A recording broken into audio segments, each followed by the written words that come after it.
you think the air system is because they turn it lower on weekends or maybe?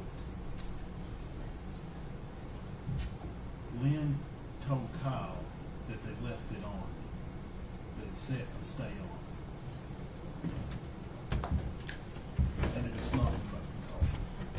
Although there are motion sensors attached to both thermostats. It sounds like it's kicked on, I guess it's cool. Huh? It says kicked on, I guess it's cool. Usually what I do in this situation is I put it down to like 60 to hope it goes faster. It's on 62. My husband loves that. Okay, so one of the trees are in, it's going to circle 7. Because I'm up here with all the AV equipment, which puts off heat. Do what? I'm up here with all the AV equipment, which puts off heat anyway. Sounds like a, Animal. sounds like a recess to me. Get a nap. Do you mind if we go ahead and start getting the evidence in line to have it run smoothly while? Okay.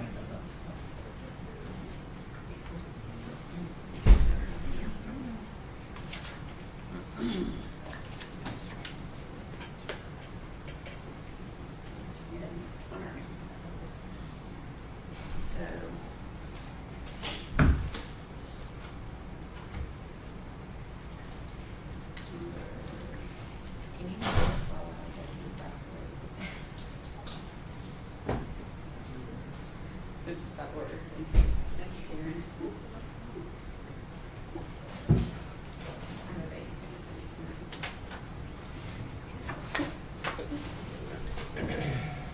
You are extra. Do what? You are extra. This is my cruise van. I take us on cruises. Or anywhere really. This is called Post 40 van.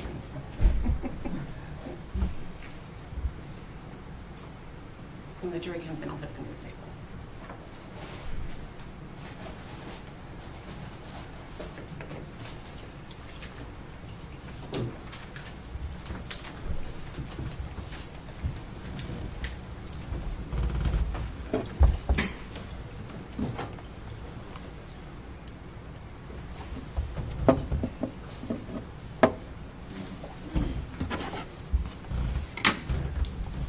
I do think the air's on. I hear it. If I had to guess, he went home, got on his computer and kicked it on. Do what? If I had to guess, he went to his house, got on his computer and turned it on. I'm sure we did. And had like a moment of panic where he's like, oops.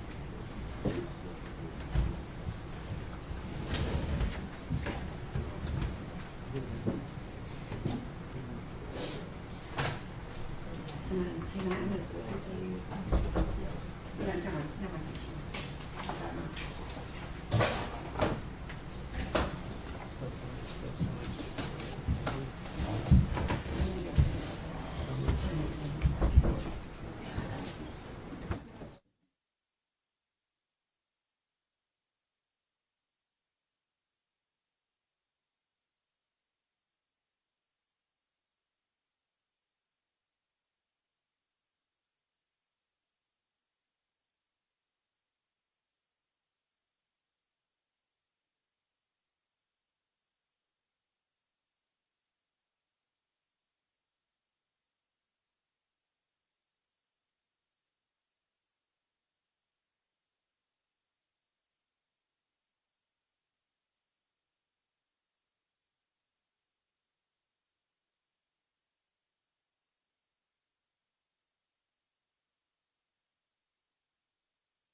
Is the state ready to proceed? Yes, Your Honor. Is it ready to proceed? Yes, Your Honor. All right. If the jury's ready, we'll bring them in.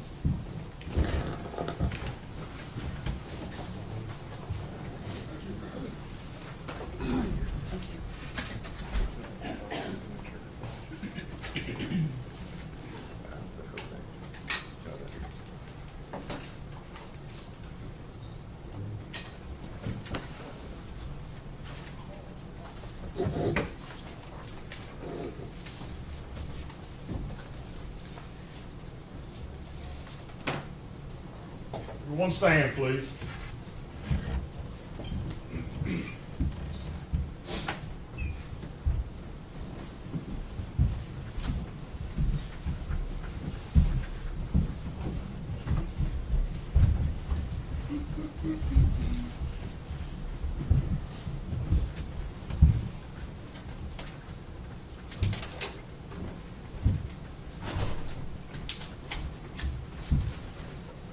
You may be seated. Thank you.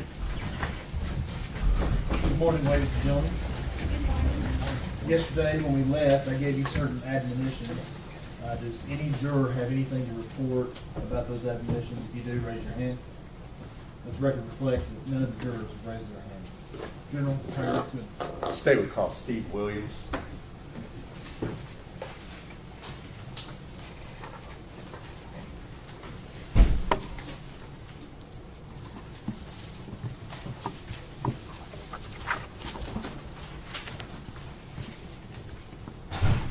Steve.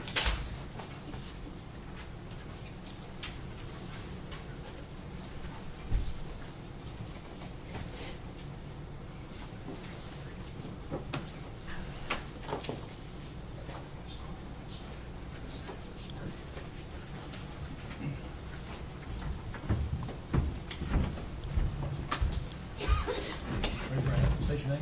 Steve Williams? You solemnly swear affirm testimony about to give you the truth, the whole truth, and nothing but the truth, sir? Yes, sir, I do.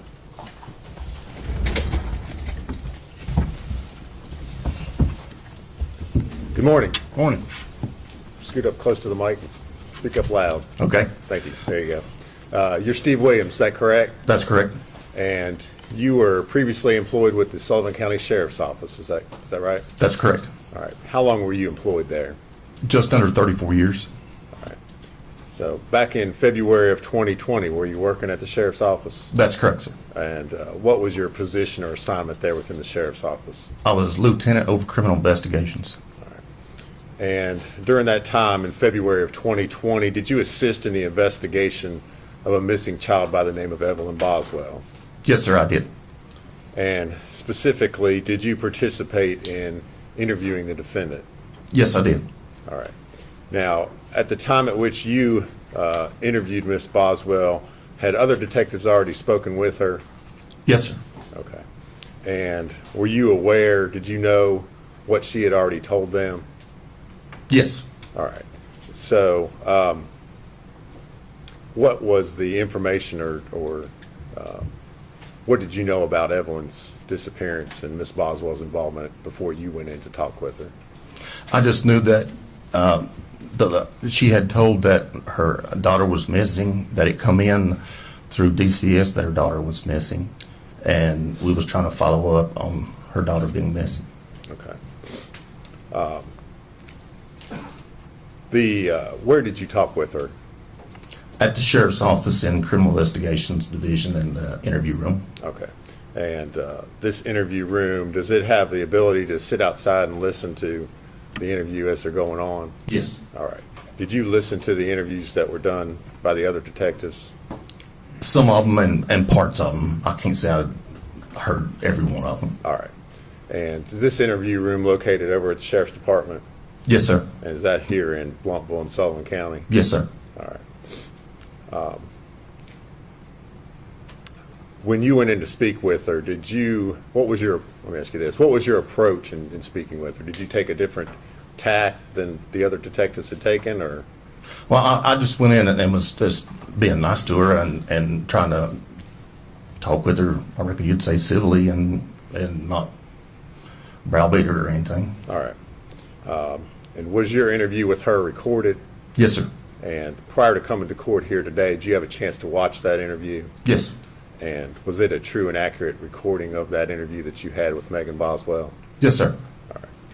Judge, I'm going to move to introduce that as exhibits 182. No objection. Before exhibit 1, And at this time, I would ask to play that for the jury.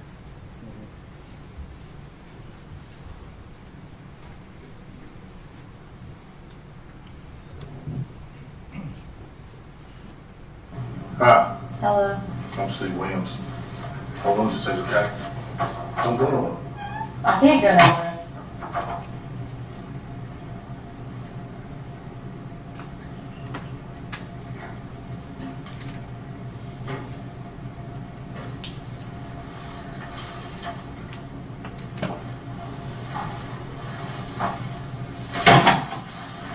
They've been talking to you about your child, right? Yeah. Okay. And where was the last time you saw your child? I'm coming on television.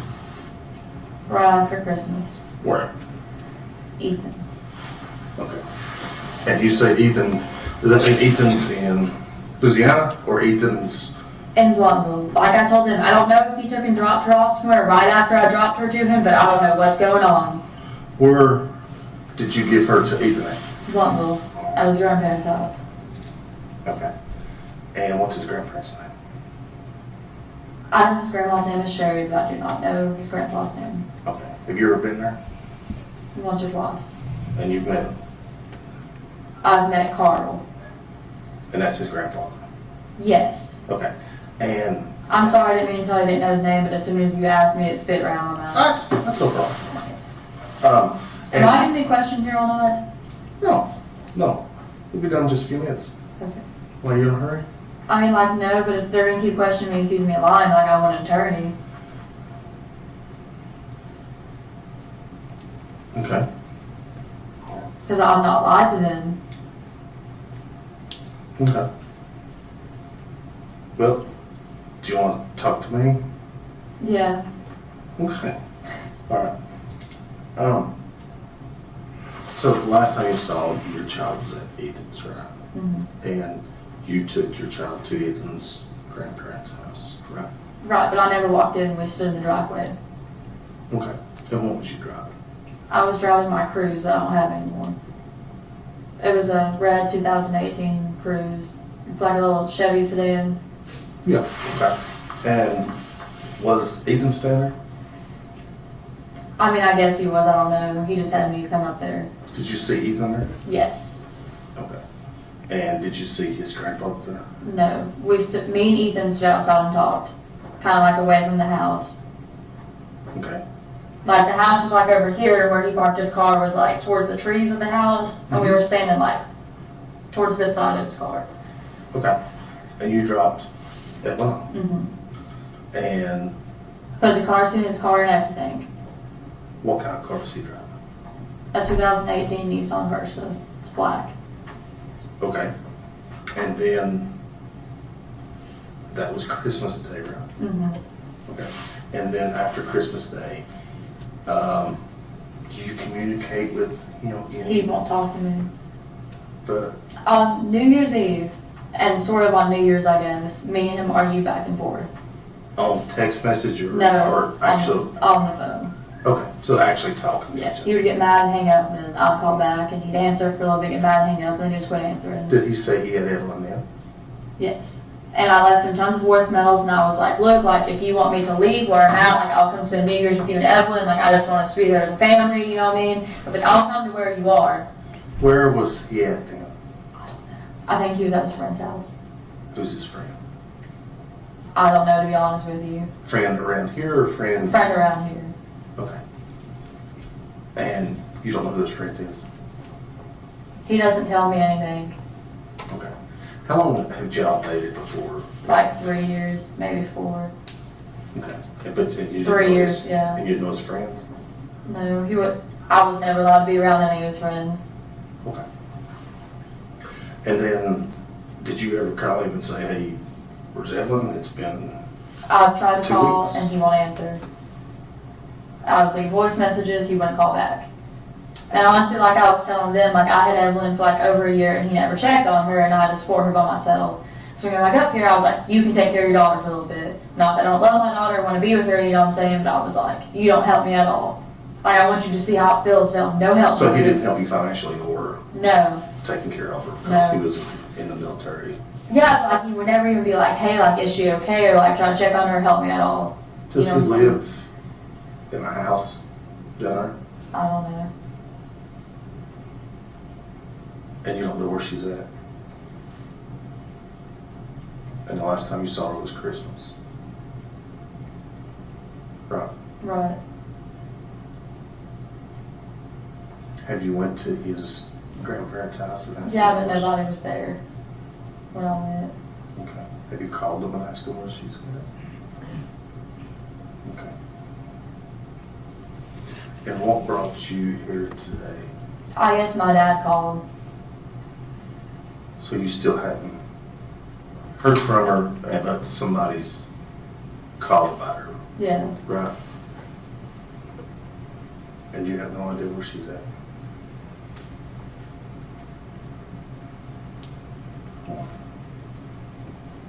Okay. Have you tried to find her? I think, yeah, like I called, you won't answer me. I didn't know he went back to the Army till today. Like that was news to me when they came in here like, oh, he's from Louisiana.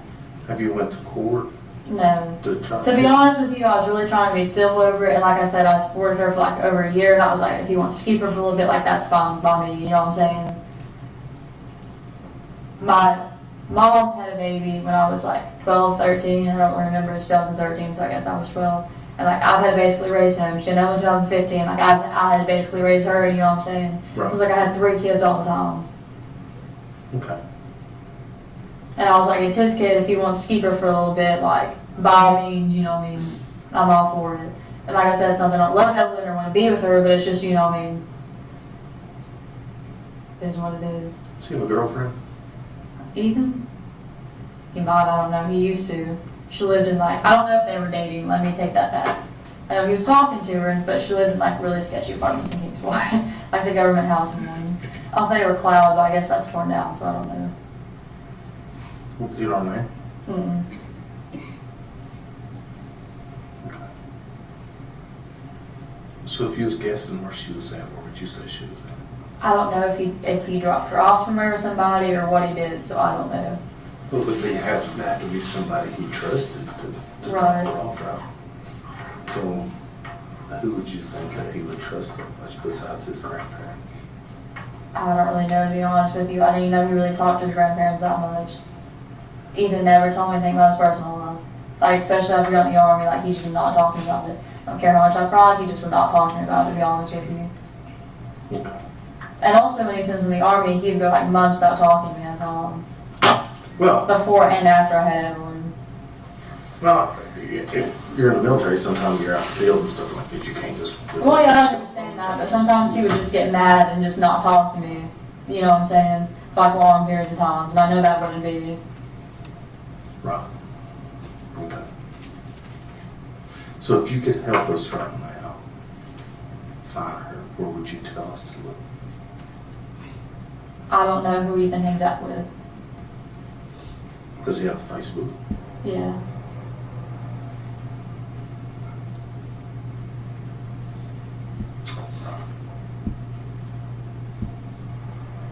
Does he put a lot of stuff on Facebook? Not really.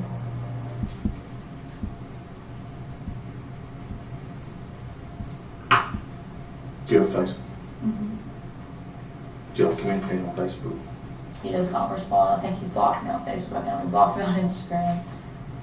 Because he didn't want to talk to me. Okay.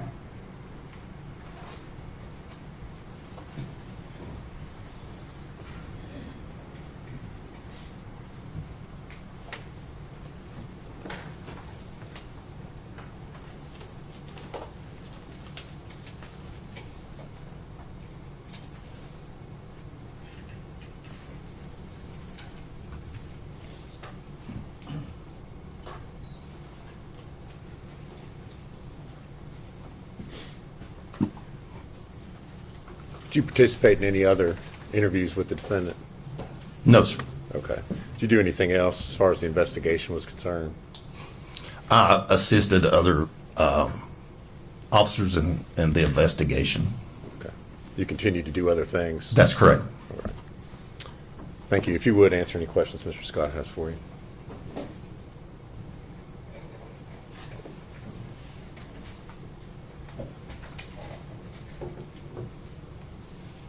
Good morning. Morning. How are you? Good, and you? Good, thank you for asking. What time did you take this interview?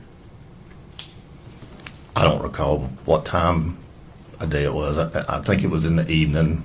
Okay.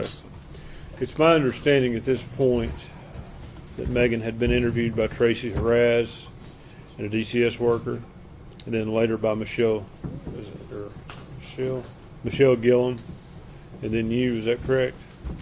I couldn't tell you the exact order of the people who went in and interviewed before me or after me. I can't tell you that. I don't know. Okay. Your interview and those other interviews that day, they were basically a continuation of the same interview with different people. Is that? There were several officers and agents that or several officers that interviewed that day. Okay, but was it basically a continuation? I've talked to her, now you go talk to her and see if you get more. Yes. At one point, she asked you for an attorney, No, sir. but you didn't feel like she did. No, sir. She said, if this happens, I want an attorney. Okay. She didn't say I want an attorney. She said, if this happens, I want an attorney. You had instructed her not to go anywhere. The sheriff's office is a secure facility, and we can't have people walking up and down the halls of the sheriff's office. Okay, so she wasn't free to leave the room she was in. If she wanted, Well,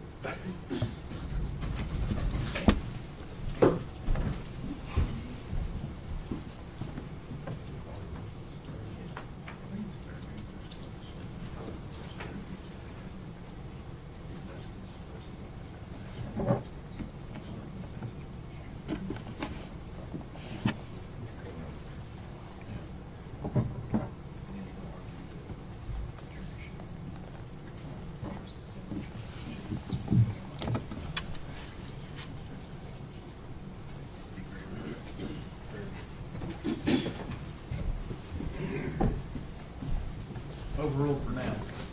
after she asked for an attorney, let me ask you this, had she been Mirandized?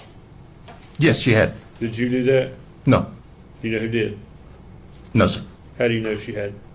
Because we'd seen the interview. And we wouldn't be in there talking to her if she hadn't been Mirandized.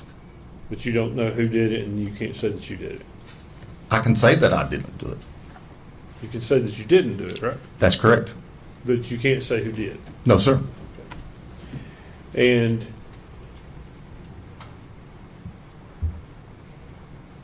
as it relates to her question for an attorney, and this will be kind of my last question on that, you didn't stop questioning her. You said, do you want to talk to me? You continued asking her questions, correct? That's correct, because she never asked for an attorney.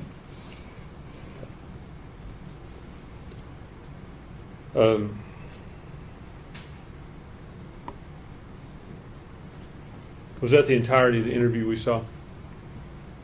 Yes, I was walking out the door, and she asked me if she needed an attorney, and I can't answer that for her. So she asked you about that again? She asked me if she needed one, and I can't answer that for her. She's 18, old enough to go in the military, old enough to fight in war, so I can't answer that for her. She's an adult.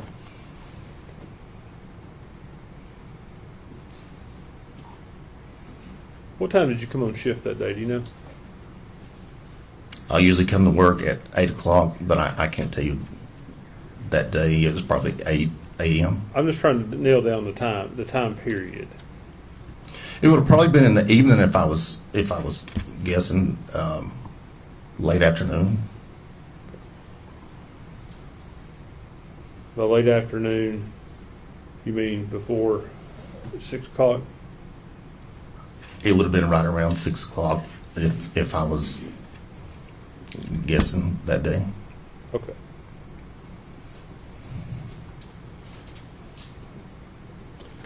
Mr. Williams, thank you for being here. It's good to see you. Yes, sir, you too. Can you read it?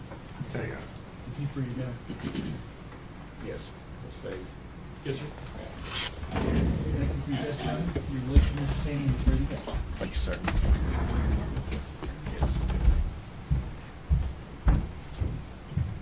State recall Joey Strickler.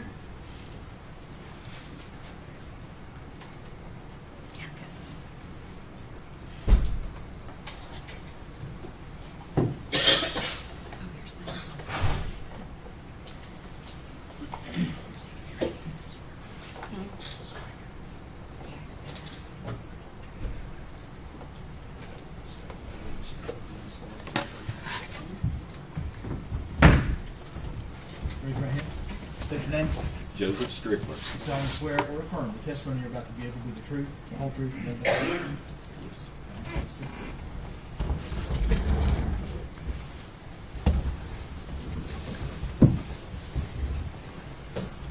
Good morning. Good morning. Can you please tell us your, actually just spell your last name for us for the record, Strickler, Strickler. okay?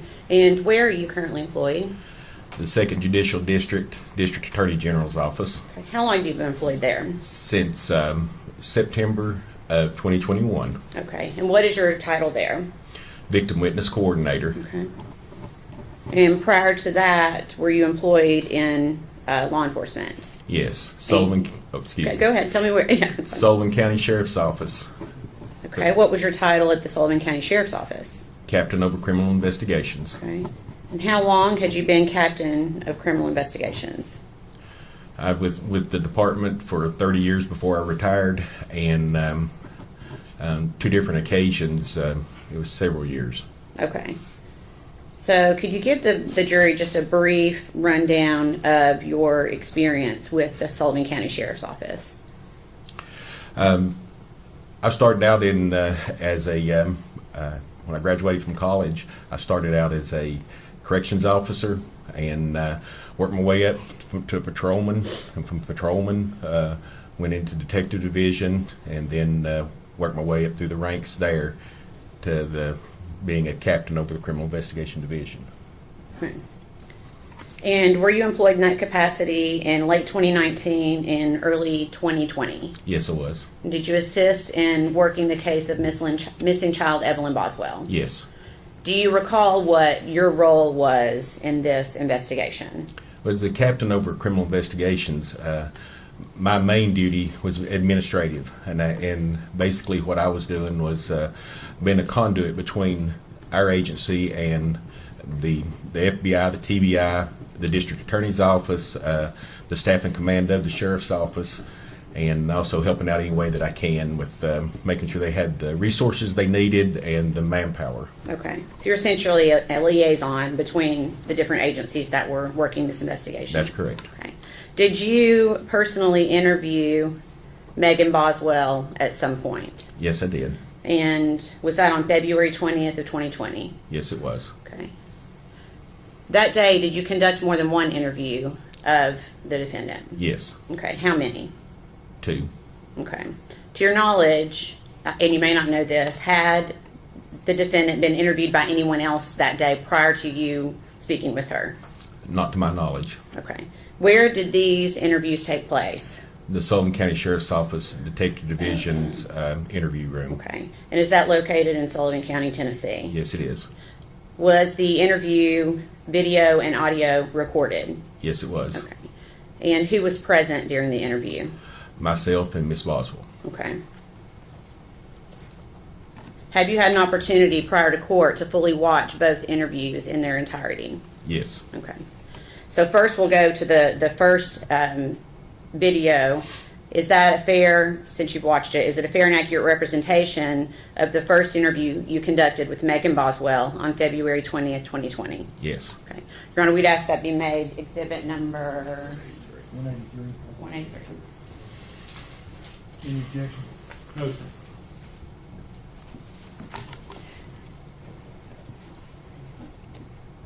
And then permission to play it at this time for the jury.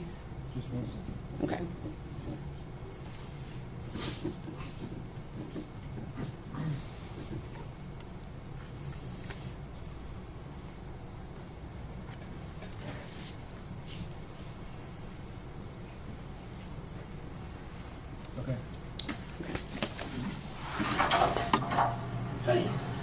I'm Joey Strickler. I'm the captain of criminal investigations. They called your boyfriend Hunter, Yeah. and he's supposed to be, I reckon he's supposed to be coming to pick you up. So, I was wondering how my mom didn't. oh, you want your mom, not him? Yeah. Okay, I can do that. Take care of Okay, that. well, can I ask you something you answer me honestly?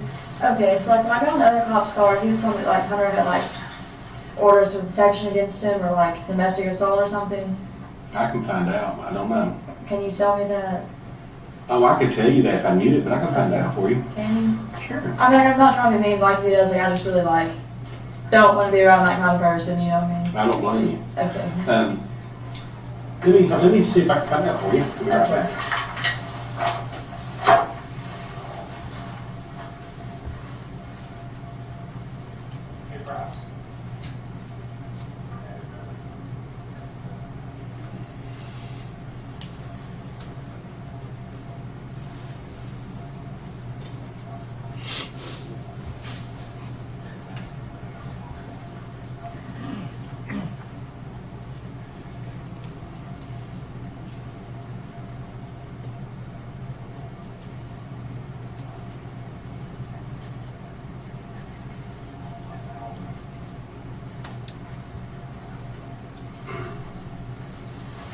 They're calling right now. But tell him that mom can get me. Yeah, I can do that. Okay. Yeah. You know, I've been watching, those videotapes. I've been watching it. I've been doing this a long time. I've been a cop for 30 years, and it breaks my heart to see a young lady like you, and you have a child. We don't know where it's at. Did you watch me cry? I was trying not to cry for them. That's okay, though. That's okay, okay? Because the fact of the matter is, you give a Maggie, is that right? That precious little baby's somewhere. I don't know. And I honestly believe, I want to believe that you would tell us in a heartbeat if you knew where that child was at. And is there any way that you can think, maybe help me to find that little baby? I really don't know. I'm sorry. I'm sorry. I'm going to cry. That's okay. That's okay. Okay? It's okay. I know you've not seen her in a while, and I know we've been talking to even we've had him on the phone. We've had his captain on the phone, and we've been talking and trying to find this baby. Is there any way that somebody has that baby that's a friend of yours or a family member that's afraid that if they're afraid to tell us or they're afraid that you'll tell us, so they want to keep. I don't know if you know that I dropped her off somewhere. What happened? I was trying really hard to cry, but I was like thinking about her. I dropped her off, and she's asked me what she's wearing and stuff like that, and I'm sorry. That's okay. That's okay. It's okay. I understand.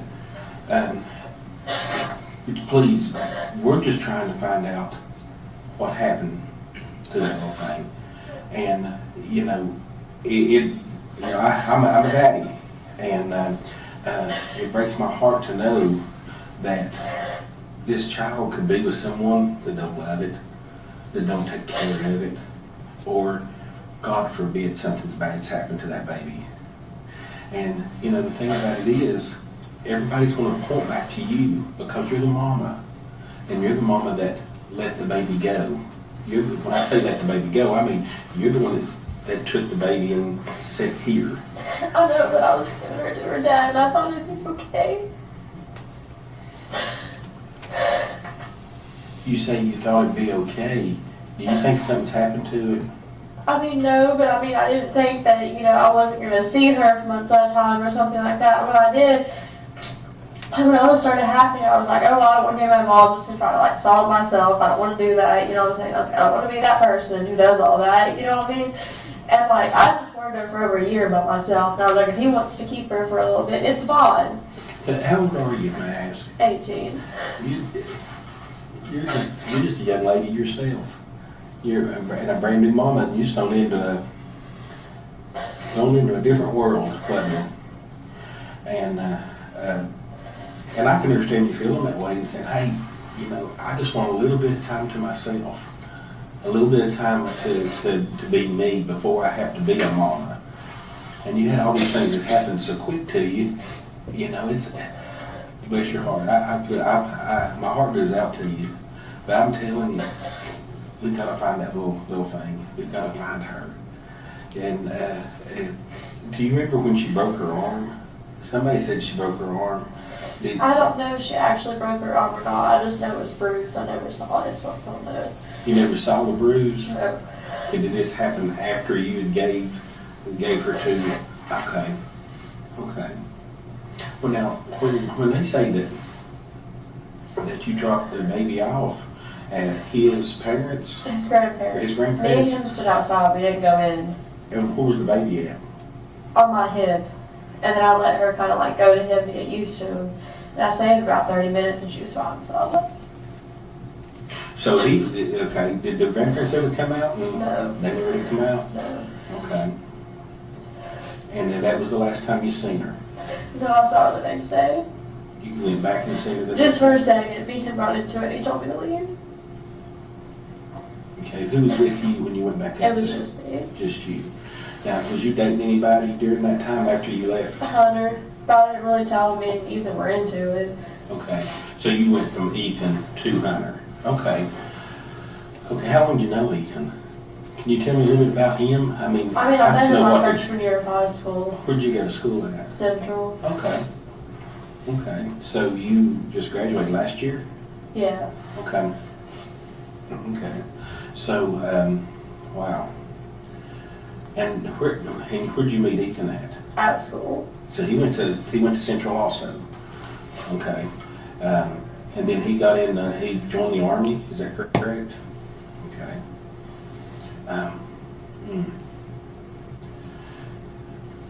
So the last time you seen your daughter was sometime around Christmas, the day after that you dropped him off. You went and he didn't want to let you talk with her, or be with her, or anything. Was there a confrontation or anything? He just basically ran you off, or say, hey, you're not talking to my I think he just basically ran me off. Okay. When you all met down in El Paso, when you went down there, did you all just meet down there and you turn around and come back home with No, I him? stayed for a little bit. He didn't come back home until a couple weeks after. So did you bring the baby back with you? You had the baby with you and you Yeah. brought it back, okay. And then where was you staying at that time? My dad went to trailer park and I was staying in one of his trailers. Okay, okay. And your dad's? Tommy. Okay. So you were staying at these trailers and in the trailer park, where's that located at? Do you know where Sugar Hollow Road is? I sure It's like do. on the corner of Sugar Hollow and Buffalo. Oh, yeah, I know where that's at. They're like storage units across from it. Yeah, that's up there close to Mooney's, the restaurant, or the little restaurant place. Yeah. Yeah, okay. All right, so you stayed there, and then you moved out of there and moved in with Hunter? Yeah. Okay. Did Hunter ever see the baby? Yeah. Hunter see Not it? much, I won't lie to you, just because Well, I'm that's worried fine. about bringing Evelyn around people, and you know what I'm saying? I understand that. And also at the time, I'm not gonna lie, like Hunter told me he's on probation, we went talking about before, you know what I'm saying? I'm like iffy on who I bring her around, you know what I mean? Okay.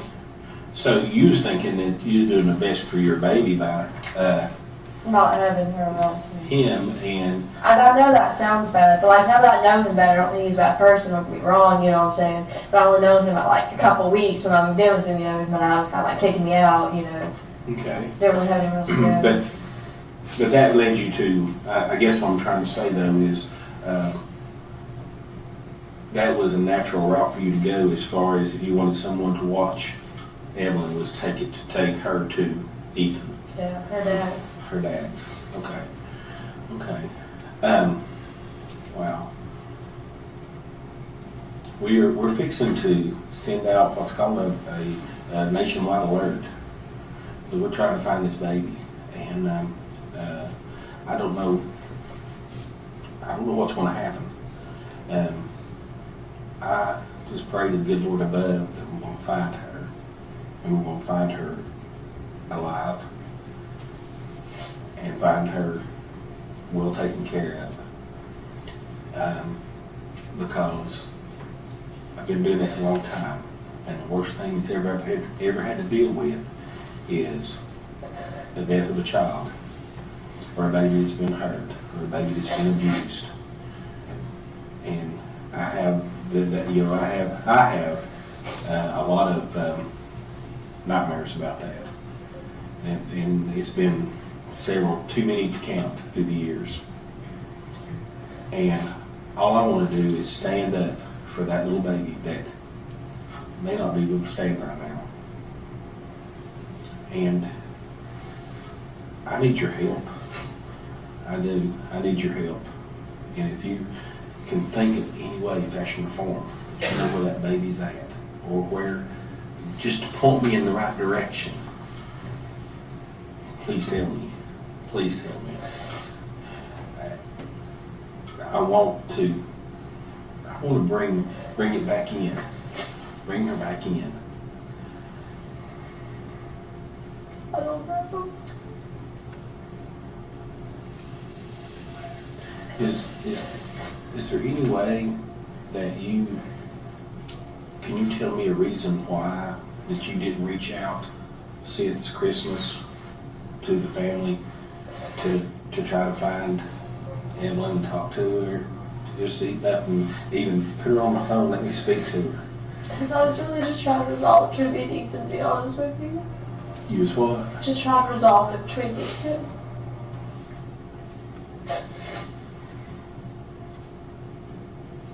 So, tell me what you think. What do you think happened? I don't know if he's taken her in contract for someone else for one. You think you could have hurt her? No. Did you hurt her? No. Would Hunter hurt her? No.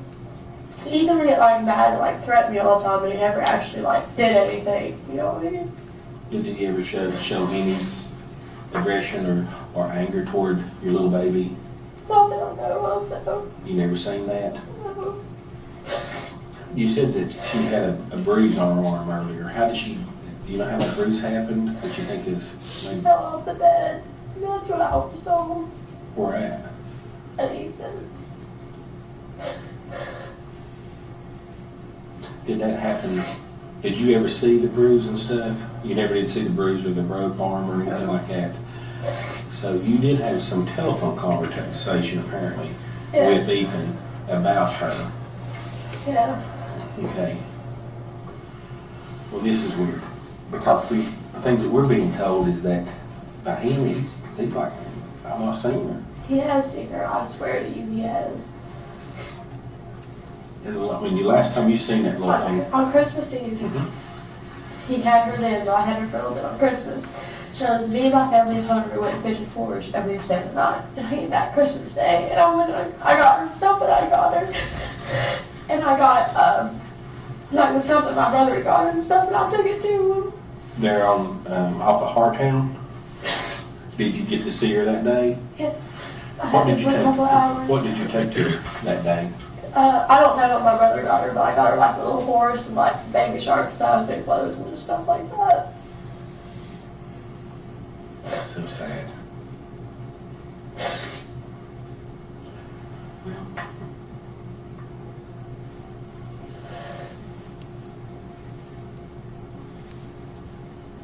I don't know. I don't know where this is going to lead to. Like I've told you before, I've been doing it a long time. And in cases like this, the fingers point toward the mama. And it points toward you because, for one reason, is that you willingly took the baby to Ethan. I understand why. I mean, you're telling me why you did that. But then, of course, he's not saying something didn't happen there. It was not right. That's what he's saying, of course. We got to find the baby. We've got to find Evelyn. Got to find her. Take care of her. And if it's a situation where, you know, that you don't feel like that you can take care of her, then I promise you, we'll find some people to take care of her, that little thing for you. And I promise you that. We'll do everything we can to get you help and get her help to take care of her, but we gotta find her. When you all find her, does this mean I won't come see her anymore? No, it doesn't mean that at all. Does not mean that at all. But I can tell you this, if you think for a second, that little sliver that you might know where she might be, well,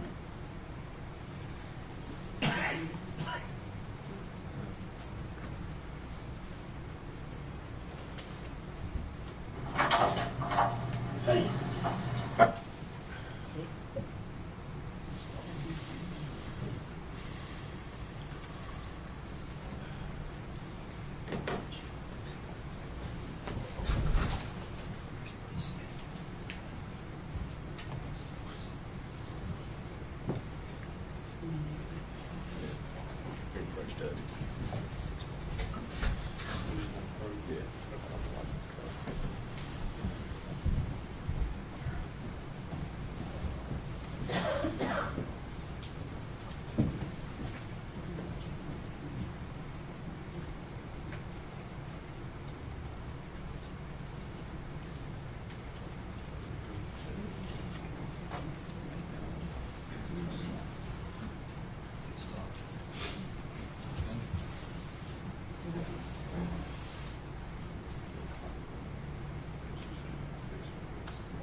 Ladies and gentlemen, go with the officer, please. Everyone stand, please.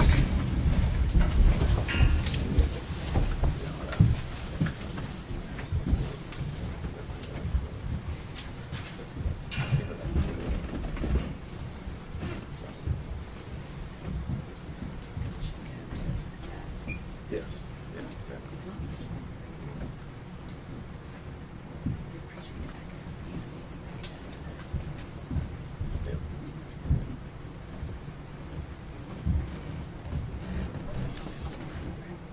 You may be seated, thank you.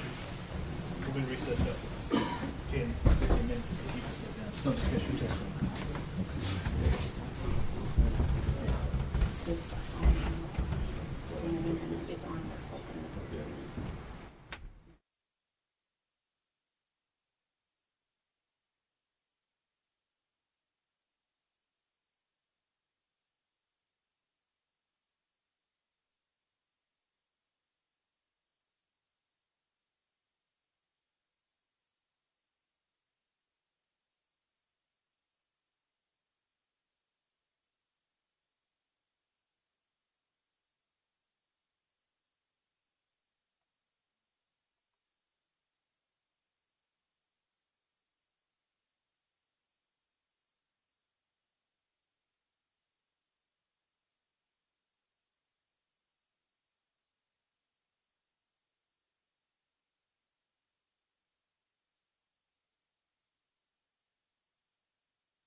All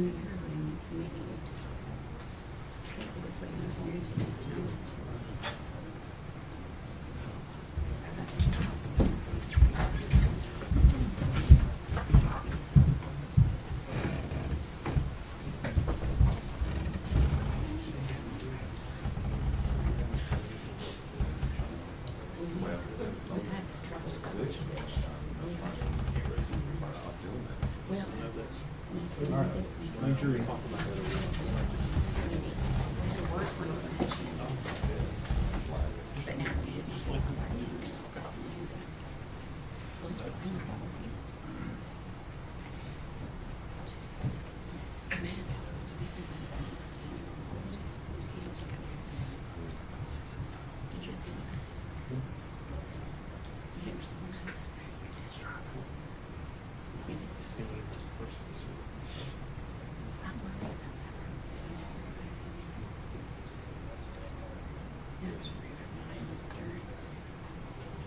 Everyone stand, please.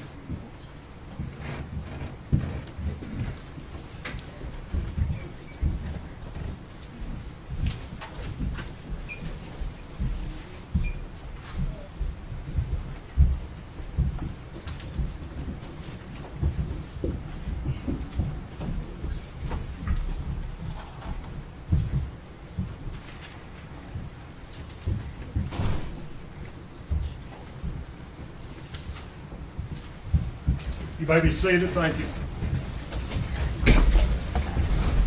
All right. Go ahead and pick it back up. I need to be around that. If he's an abuser and stuff that you didn't know about, you don't need to be around that. And, you know, we'll find out. And I'll find out if your mom can come and pick you up, okay? Okay. And, I don't know her number, Hunter has it. has it? Hunter does, so I'll probably speak to your call him and tell her to come get me. Oh, okay, tell her, okay. We'll find out. Thank you. No problem.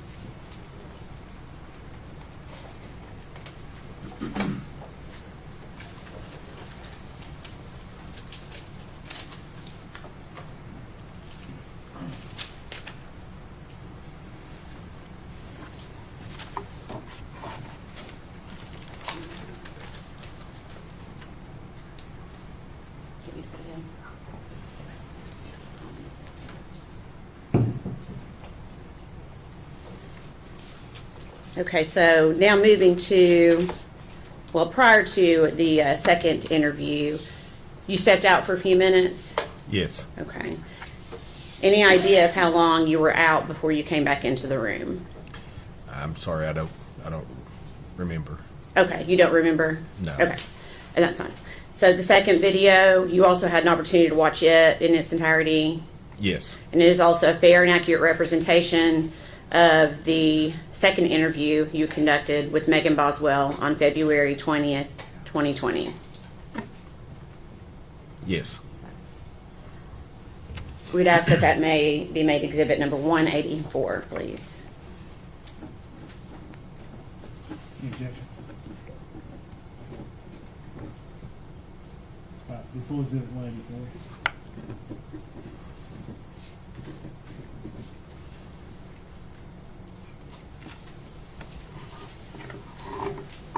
And permission to play it for the jury.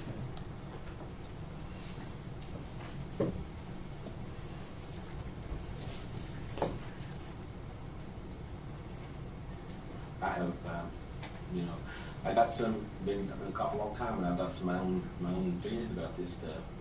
But just something just not adding up. It's just not adding up. And you know, if there's something that you think in your mind, anyone that's been informed that you could think. Well, I was talking to Dad today, and he don't let it talk to Mom, and that she's having all this story go down, she's gonna have to disappear, that she's gonna go to jail, and I don't know what's going on. your mom ever done something? I don't know, that's all he told me today. I don't know what's going on. So Tommy told you that And then all this started going on, because he called her the night before, he talked to you all, and he told her what he was going to do, and then she said, well, you can't do that, this is what he told me, like, I'll have to disappear, I can't come back to the hospital, I don't know what, I hope she didn't do anything too. See, but I thought Ethan had the baby. I thought he was too, but this is just what I told me this morning, I promise you, I talked to him on the phone, on my way down here, because I called my grandma first. I wanted to stop down there for a few my parents. I have nobody to talk to, you know. I just wanted to, when he called me, he started telling me. So Tommy told you that he has talked to. No, this was before he called up here, Okay, but he has talked to your mom. a couple days ago. And that, he told me that he lied to her, well, and me, and said that DCS was going to do a whole visit on Elijah because he thought that she was going to run off her. And so he basically, but what he said to Angel, man, help me with this. But he told Angel that he was going to send DCS to. Check on Evelyn and stuff, and he told me that she said, oh, like, I'll have to leave, and like nobody can ever find me again, like I'm going to jail and stuff like that. I'm sorry, I'm not being biased, that's just the last part to say.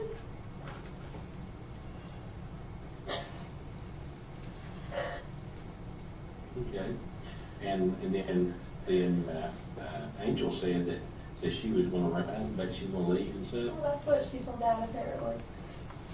And Dad told me that he lied to her and said that DCS was going to come do a checkup on Elijah so he could get him from her, my little brother. And then when they met at Eagles, that like she was crying and like wouldn't say anything to Dad or anything like that. Okay. And she was kind of freaking out. I'm sorry, I just always had like so much faith in my mom and the fact that even the thought that she would do anything just really like.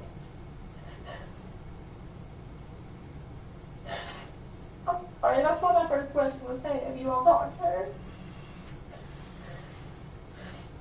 Then yesterday, the whole way up here, she was like bitching at me, saying that like, I won't lie, I lied. She didn't run out of gas. She just wanted to tell me. I knew. I'm sorry. You wouldn't tell them. That's hard work. So you wouldn't tell them the truth. I'm so. sorry. But she was like bitching at me and saying that she wasn't coming up here. She didn't want you to be like seen, blah, blah, blah, stuff like that. She didn't want it. Want to be seen, She wanted to be okay. stuff like that. Do you think she's in that? Do you think she's in that car, that BMW? Yeah. Was the last time you seen her? She's in the BMW. Yeah, so she brought me out to Evelyn Boswell. Oh, okay. That was the day that you walked up here. Yeah. Okay.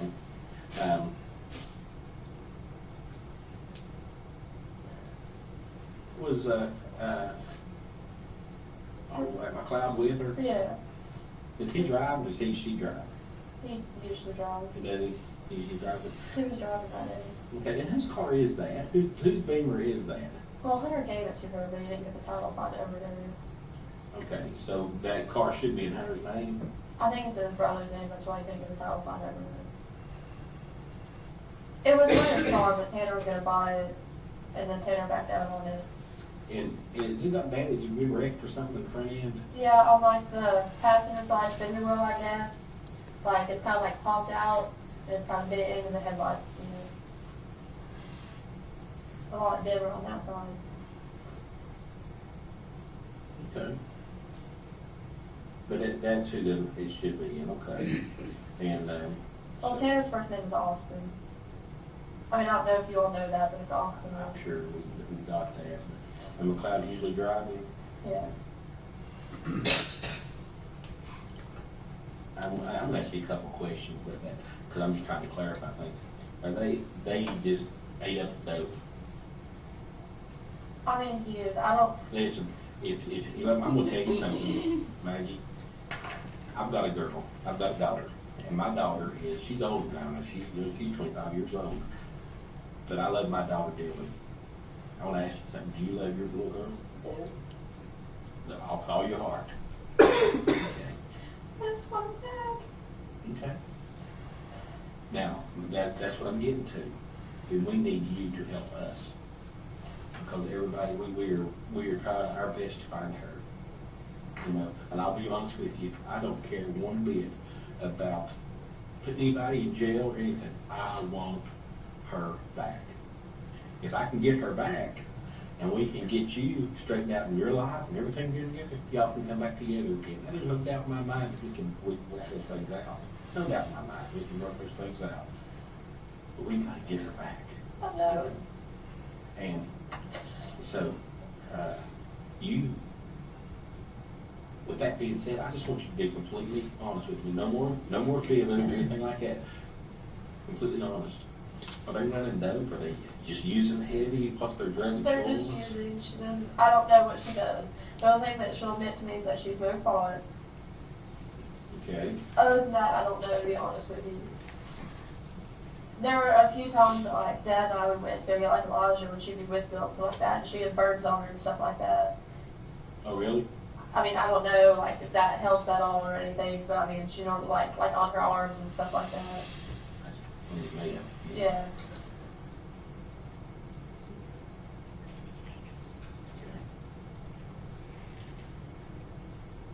Now, does she go by Angela or Angel? Angel. So, if you had to, if you had to lay it all on the table, okay, I've got one shot to find my baby and to get my baby back, where would you go? They were trying to take me up in Mendoza yesterday before I came in here, and I kept telling her, like, turn over, go on the side of the road. If you won't take me up there, I'll call them, they'll come get me. They won't take you to Mendoza? Yeah, Why? I don't know. Do you have any friends in Mendoza? No, You ever been to Mendoza? no. But they want to take you there.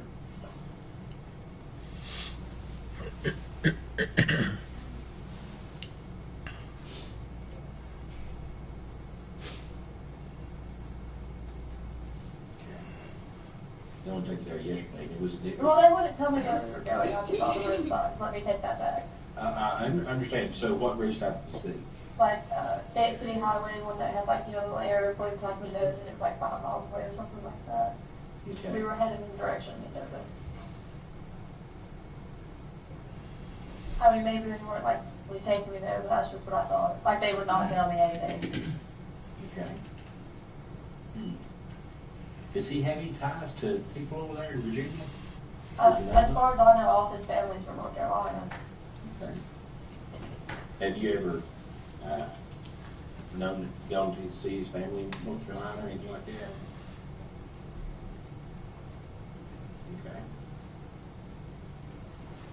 So, when I asked you that question about laying it out there where you might be going, I mean, you got a chance to get your daughter, to find your daughter. Well, Dad keeps saying that Mom knows something. That's what she's like, you know, not answering anybody, kind of just disappears. Now, you know, I know that you said that you gave Evelyn over to Ethan. Okay. But Mom also told me that she talked to Ethan sister. Your mom has talked to Ethan since. That's what, I don't know, like 110%, that's just what I've been told. She told you that? Angel told you that? Yeah. If you want questions her and find her, please not tell her that I like. Oh, absolutely. Don't Okay. you worry about that. Okay. Let me tell you, don't worry about it. I want her. I want your baby back. Okay? I want Evelyn. I want her back, safe and sound. I want her, I mean, those pictures of her, that picture of her and you, I'll be honest with you, I got it up on my wall in my office of you and her.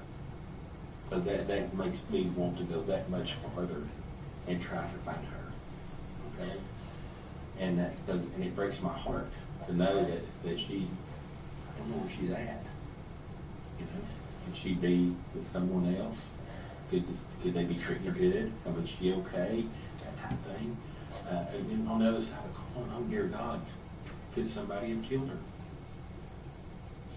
Could that little baby be in a a ditch line somewhere, or maybe in a trash pile or something like that.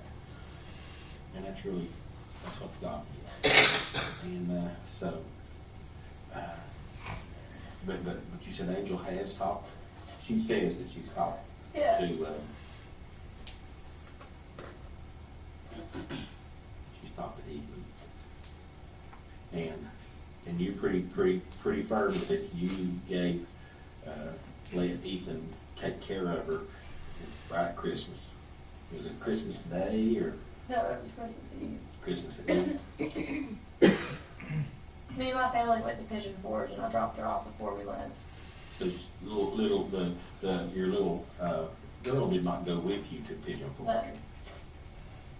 No. Me, Hunter, and Dad, my brother, his wife, and like their kids went.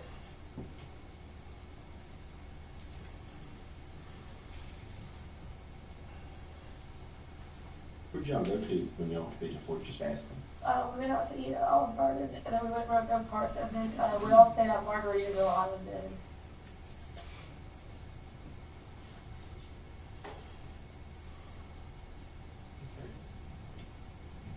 I've stayed there before. It's a pretty nice place. So you came back on Christmas Day, Yeah, and then you went back over. Did you go see? Did you see her on Christmas? yeah.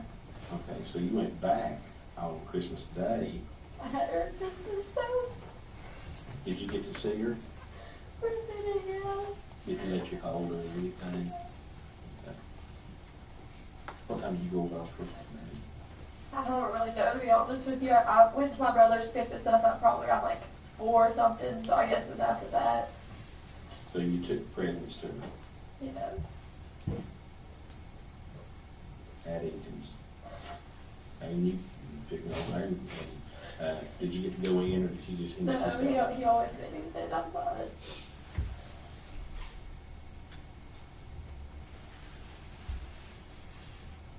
And then you took the little girl Christmas presents, and then you got to hold her Megan, and then you gave her back. Yeah. Is there a reason why you just didn't say, come on, you're going back with Mama? Well, she started reaching for him, and I didn't want to take her from him. She started reaching for him. Yeah. I just thought she wanted to be there. I didn't want to take her. And honestly, like, I just wanted to pray. That's all I wanted. Who took you over there? Hunter rode with me. Not Hunter sat in the car. Not exactly at the bottom. But you drove, and He drove back. but you drove over, and he. Yes, he drove back.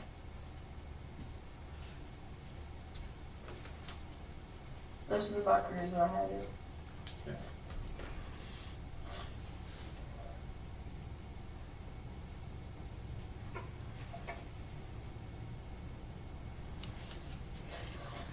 I'm sorry to grow so much as I've been holding together the past 2 days. I just can't anymore.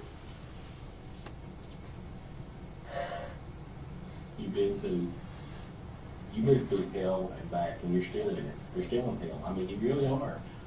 The whole fact of not knowing where your baby is at, oh my gosh, I know it's heart-wrenching. And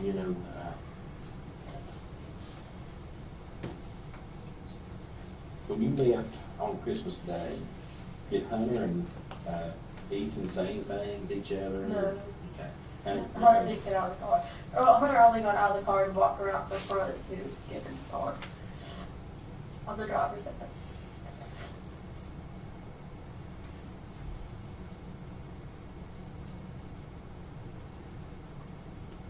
Okay, and you what did you say when you pulled out? Did she just walk back in with, I could see where he was standing at the top of the driveway.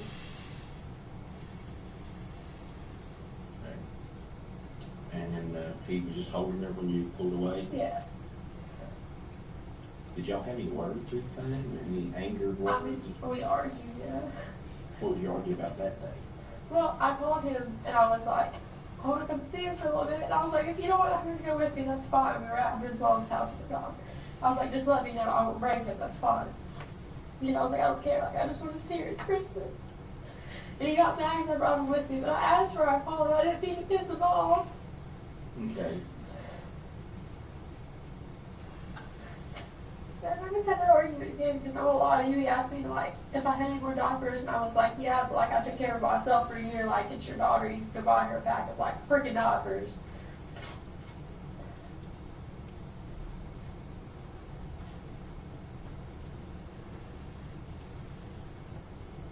I'm sorry, I know that sounds bad. It's not that I want to do without anything. It's just, you know.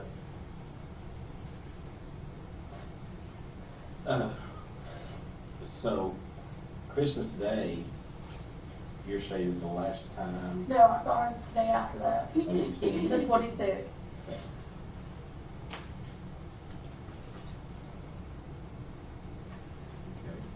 And when did you see her over at Ethan's den? Yeah.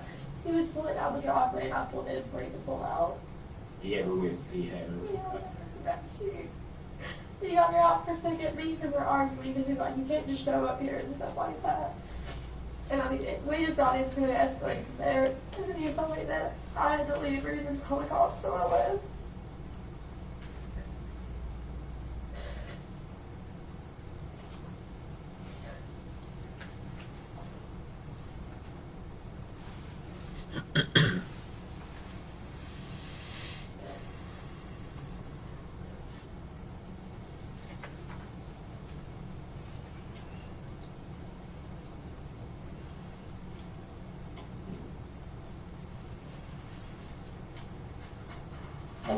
How did the other one act when she seen you?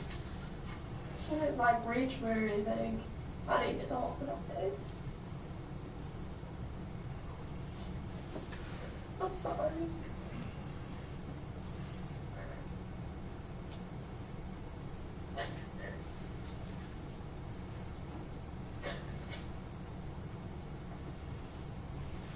Was anybody with you in? No.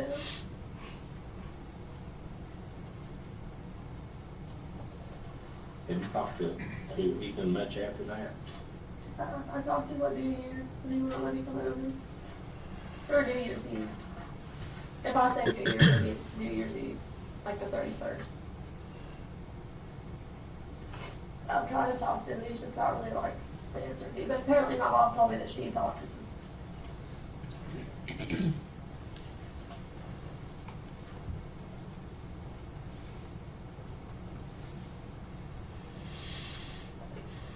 You think your mom talked to him during that time right there? She told me she had been talking to him. Wasn't there?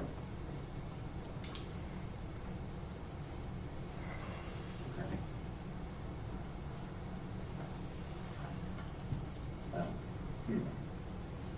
So you not talked to Ethan, you talked to Ethan on New Year's Eve, Yeah. and Ethan said that your mom had been talking to him. No, she said that. Oh, I'm sorry.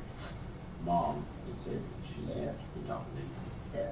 And did Ethan ever tell you that she get gone? No. Think Ethan heard? Huh? Do you think Ethan would heard? My mom? No, I'm not talking about that. Yeah. You don't think Ethan would heard it? No. I feel like if he didn't do anything today for someone, he'd always take care of me. I don't think he did. Okay. How is Ethan and your mom? Were they cordial? Would they talk? Would they get along? I think they did. Yeah, I mean, they didn't necessarily like go out their way to talk, you know what I'm saying? But there was like a few times where they like talked over text over the years. And I was with them for, you know, 3.5, 4 years. Okay. But you know Ethan a long time, you'll have. Yeah. Okay. I know this is going back a little bit, but I mean, how long has your mom and Tommy been separated?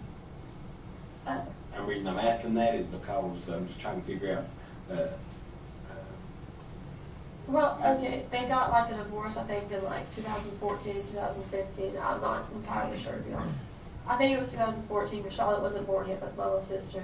But they had a baby after that.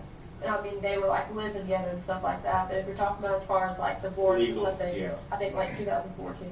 When did they finally make a split? And, you know, Tommy and your mom, and she go her way and he went his? whatever his bachelor's birthday, I think it was June of 2018. Oh, so it's been relatively, fairly recent then.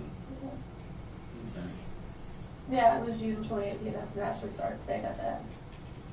June 2018? I don't know the, I think June 2018, I don't know the exact date, it was at the beginning of June. Okay.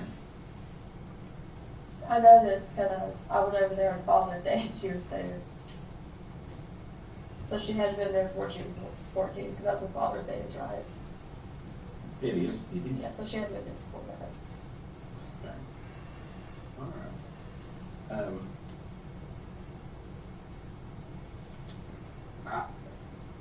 If, They weren't living together for like a long time, because they were all in apartments in like Popular Ridge. They were definitely like talking, and she'd go say hi to them and stuff like that. They just weren't like legally together. have you, you've been living down with Hunter, right? Yeah.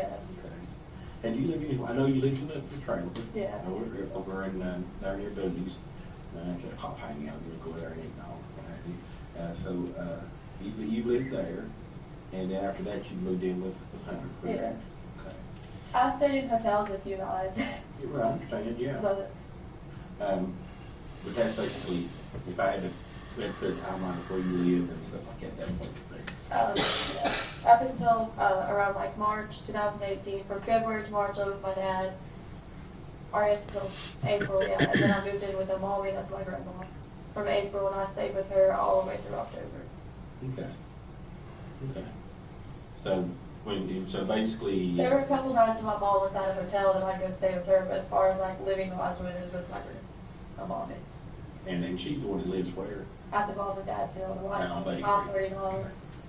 So you live most of Muddy Creek, what do you call her? Oh, mommy. Oh, mommy. I used to call her old mommy when I was little because she practically raised me. Oh, Mommy, okay.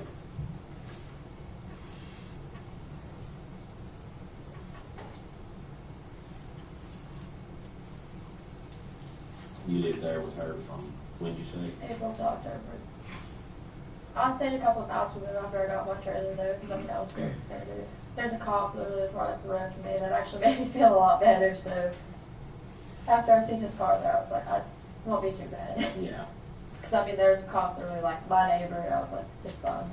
good, okay. Now, okay, so, and then after that's when you I got my took trailer your trailer. a little bit for Halloween. Okay, Because I took her tree like maybe a couple days before Halloween with my cousin Ashley, not my ex-girlfriend, this is a different Ashley. okay, And like, I remember I took pictures of her in her little costume and she was sitting on the floor. okay.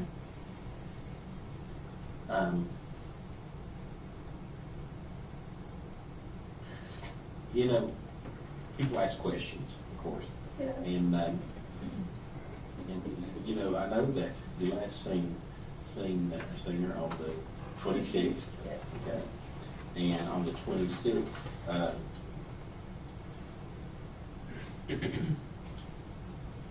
on the 26th, okay, your wife, I'm just her. So, all this has transpired. If you had to answer a question like this, someone comes to you and says, Maggie, why did you call somebody? Mom was talking to me, she told me I should just try to resolve it for me and Ethan. And that's what I was trying to do, and she told me she was trying to talk to me about it.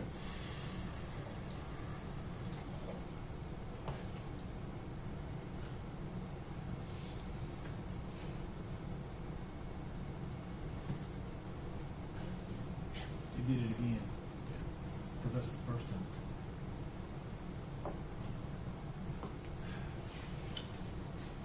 All right, ladies and gentlemen, your lunch is back there, so I want to go ahead and break for lunch and let them try to figure this out. We'll come back probably 1:15.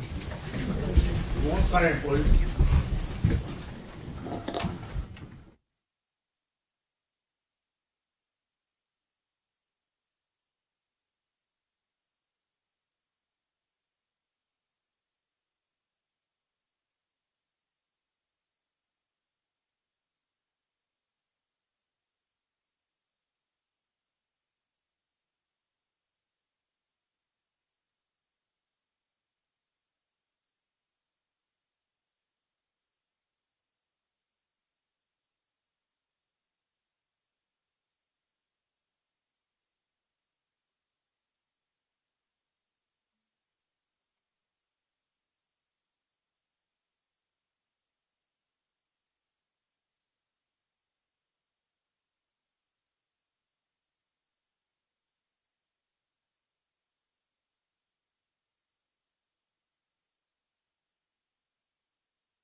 Everyone stand, please.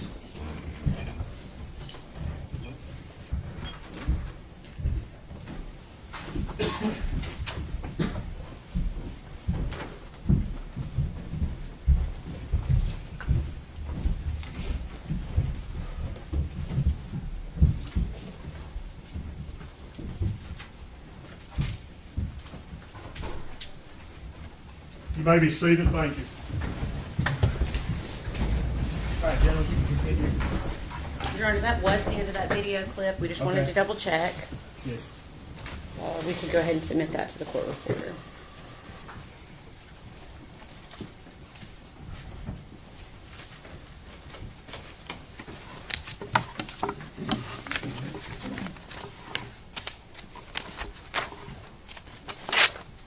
It was exhibit number 184.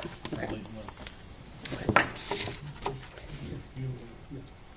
Okay. Anything else that you did personally involving this investigation other than continuing to be a liaison between the different agencies involved? That's it. Okay. Please answer any questions the defense has for you. Thank you, Judge. Well, she kind of stole one of my questions. This is the absolute only involvement you had in this case. I won't go back to that a little bit, other than, I guess, your administrative roles as a liaison. That's correct. And these two interviews that you initiated or done with Ms. Boswell, those both the same day? Yes, sir. And what date was that? February the 20th. Now, did you Mirandize her? No, sir. Were you the first person to interview her on the 20th?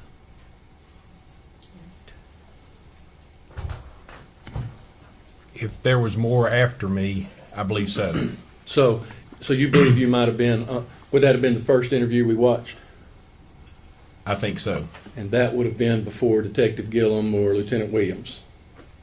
I'm not for sure of the time. I'm sorry, I think those were different dates. Well, I'm sorry, I can't answer that. that's okay. Do you recall anybody else interviewing Megan that day? No, sir. So it was just you and you alone? I believe so. And then you interviewed her a second time on the same day? That's correct. And how much space was in between those two interviews? How much time? I'm sorry, I don't recall that. Well, I'm not trying to trick you, but was it an hour, 2 hours, or just? I'm sorry, I don't know. That's okay. You interviewed her on the first one, and I imagine you stepped out of the office for some time. Would that be a fair statement? I can't, been 5 years, I'm sorry, I can't. That's okay. You eventually come back and interview That's her. correct. That's correct. She never left No, and came back for a second interview. not to my knowledge, no. Be safe to assume she just sat there until the second interview occurred. Correct. Okay. Do you remember what time that was? No, I sure don't. What would have been your normal duty hours that day? With an investigation like that, it could have been at any given time. I don't know. My normal work day would be like 0800 to 5 o'clock in the evening, but it could have been prior to that or even after. Possibility these interviews could have occurred after 5 p.m. Yes, You just don't know. correct. Fair enough. Have just a second, Judge. Yes.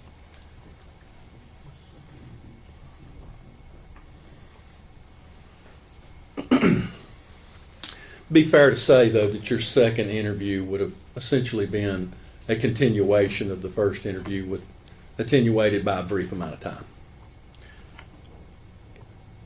That would be fair to say. Okay. And you said you'd been a detective, actually the captain over the detectives. You were the captain of that little division, so to speak, Yes, both literally and figuratively in rank. yes, And I imagine you've conducted a lot of interviews over your years in law enforcement. yes. At the onset of this first interview, we hear Megan ask about her boyfriend, and you indicate that he's coming down to see her. Yes, And she represents, she doesn't want that to happen. Correct. Did that have any significance to you as an investigator? No, not at that point. During the course of the investigation, I was doing my best to either get new information or to clarify other information. So when she said that, that's when I believe I stepped out to ask to have a phone call made by another detective for her. And would that be to just prevent the boyfriend from coming down? She was wanting to see her mother, if I remember correctly, wanting her mother to pick her up. And not her boyfriend? Correct. And that never resonated with you of why would she not want that? Objection to speculation. Sustained. Okay, Judge. Can I just say?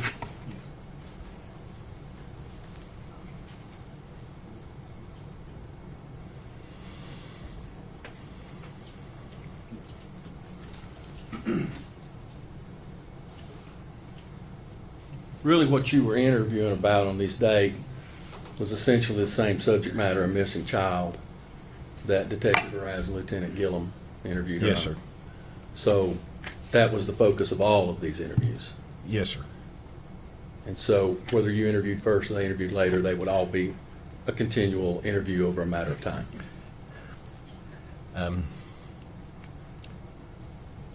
It was a continuing effort. I'll take that. That's all the questions I have, Judge. Thank you. Redirect, No, Your Honor. is he free to be released? Yes, Your Honor. Yes, sir. Thank you, sir, for your testimony. You're released from your subpoena. You're free to go. All right, next. Does it recall Jeffrey Blanton?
Raise your right hand. State your name.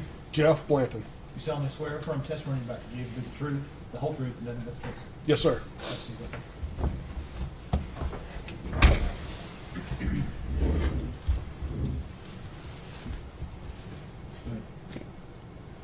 So your name is Jeffrey Blanton. Yes, ma'am, that's correct. And your last name's spelled Blanton. Is Yes. that correct? Yes, ma'am. Okay. Where are you currently employed? I'm currently employed by East Tennessee State University. Okay. And what is your title there? I'm the Associate Vice President of Administration and Operations Okay. How long have you been with ETSU? since January of 2021. Okay. And is that where you were employed in late 2019 and early 2020? No, ma'am, it was not. Okay. Where were you employed during that time? By the Federal Bureau of Investigation. Okay. In what capacity? At that time, I was the Supervisory Senior Resident Agent in charge of the Upper East Tennessee. Okay. And how long did you work for the FBI? Just shy of 25 years. Okay. Were you always employed with Upper East Tennessee Division? No, ma'am, I've traveled other Okay. places. Okay. Were you a member of the state or Safe Streets Task Force? Yes, ma'am. I actually started the Safe Streets Task Force in Johnson City in 2012, and during 2019, I supervised the Safe Streets Task Okay. Force. Can you tell the jury what that is? Yes, the Safe Streets Task Force is made up of federal, state, and local officers and agents, and the purpose of the task force is to combat violent crimes. The typical violent crime you would think of in bank robbery, drugs, extortions. And we also got involved in crimes against children as it relates to the Lindbergh Law from 1932. Okay. And were you employed in that capacity on that task force along with the FBI when you were asked to aid in the investigation of missing child Evelyn Boswell? Yes, ma'am, I was. Okay. What were you tasked with doing? Detective Strickler from the Sullivan County Sheriff's Office notified me that there was a missing child in Sullivan County under the tender age, which by statute is 12 years old. Okay. That gives the FBI jurisdictional authority to assist local agencies in trying to find that missing child. Okay. So I actually didn't have any agents available to come talk with Detective Strickler, so myself and another task force officer came here to the Sullivan County Sheriff's Office and met with Detective Strickler in regards to missing juvenile. Okay. So in order for it, to make sure I'm clear, in order for the FBI to be able to have jurisdiction and to provide aid, it needs to be a child 12 years of age or younger. By our policy, we use the Lindbergh Law, the tender age law of 12. Okay. It gives us jurisdiction to work those cases. Okay. However, we're not restricted by that if someone asks for help either. Okay. So tender age being 12 or under 12? Or younger, yes, ma'am, Okay. that's correct. And at some point in the investigation, did you yourself speak with Megan Boswell, the defendant? Yes, ma'am, I did. Okay. Was anyone else present when you spoke with Megan Boswell? Yes, ma'am. Task Force Officer Todd Wilcox Okay. was also present during that interview. Okay. And what agency was Todd Wilcox employed with? Todd was assigned full-time to the FBI Safe Streets Task Force, but his home office was the Irwin Police Department. Okay. And on February 19th, 2020, is that when the interview took place with Megan Boswell, with Todd Wilcox being present as well? Yes, ma'am, that's correct. And where did that interview take place? That interview occurred here at the Sullivan County Sheriff's Office. Okay. And where in the sheriff's office did it occur? There was a room, I'm going to assume it was an interview room outside of the detective's offices. Okay. Is that located in Sullivan County, Tennessee? Yes, ma'am, it is. Okay. Was this interview video or audio recorded? No, ma'am. Okay. And can you explain to the jury why it was not? Certainly. FBI policy does not allow us to audio or video record interviews outside of FBI space. Okay. If we are in FBI space, then certainly that's an option, but this interview was not recorded. Okay. Let's see. Do you know how Megan Boswell got to the Sullivan County Sheriff's Office that day? I don't have, she spoke with me, she said voluntarily, but I'm not sure exactly if someone dropped her off, if she Okay. walked there, I don't know how she got there. Okay. So you sat down with an interview with her, and what did she tell you regarding her missing child, Evelyn Boswell? She told me and Agent Wilcox that she had last seen Evelyn Boswell on December the 25th of 2019. Okay. And where did she say she had last seen Evelyn? She last saw Evelyn at the residence of Ethan Perry's grandparents. I believe their names were Carl and Sherry. Okay. And did she state that she left Evelyn there, or did she state that she took Evelyn back after she went to that residence? Yes, ma'am. I'll back up a little bit. The 25th is the last time she said that she saw her. Okay. She did tell me that she dropped her off at the residence on the 24th of December, the day before. Okay. Was she able to give you an exact address of where she said Ethan was staying? No, ma'am, she could not. Okay. Did she say when she went to Carl and Sherry Perry's residence whether or not anyone was with her? When she dropped Evelyn off on the 24th of December. The 24th, okay. Yes, ma'am. She indicated that she did that alone, that no one was with her when she Alone. dropped her off. Okay. Did she tell you what she did after she dropped Evelyn off that day? Yes, ma'am. She informed me that she and her family then went with her boyfriend at the time, a fellow by the name of Hunter Woods. Okay. That Hunter and her family went to Margaritaville in Pigeon Forge, spent the night in Margaritaville, and then came back to the Sullivan County area on December the 25th. Okay.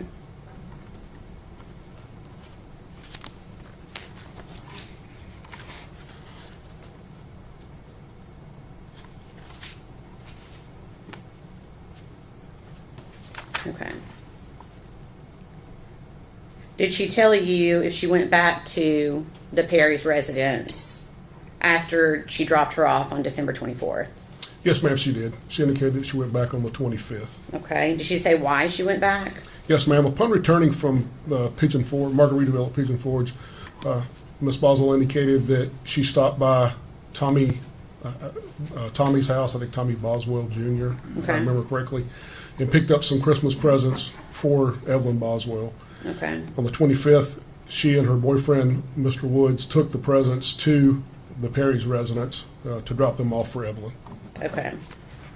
And did she say whether or not they went into the house that day?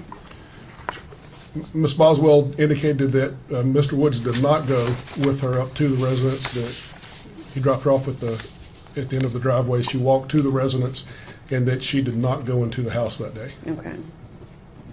So she indicated that Hunter Wood stayed at the end of the driveway. That's correct.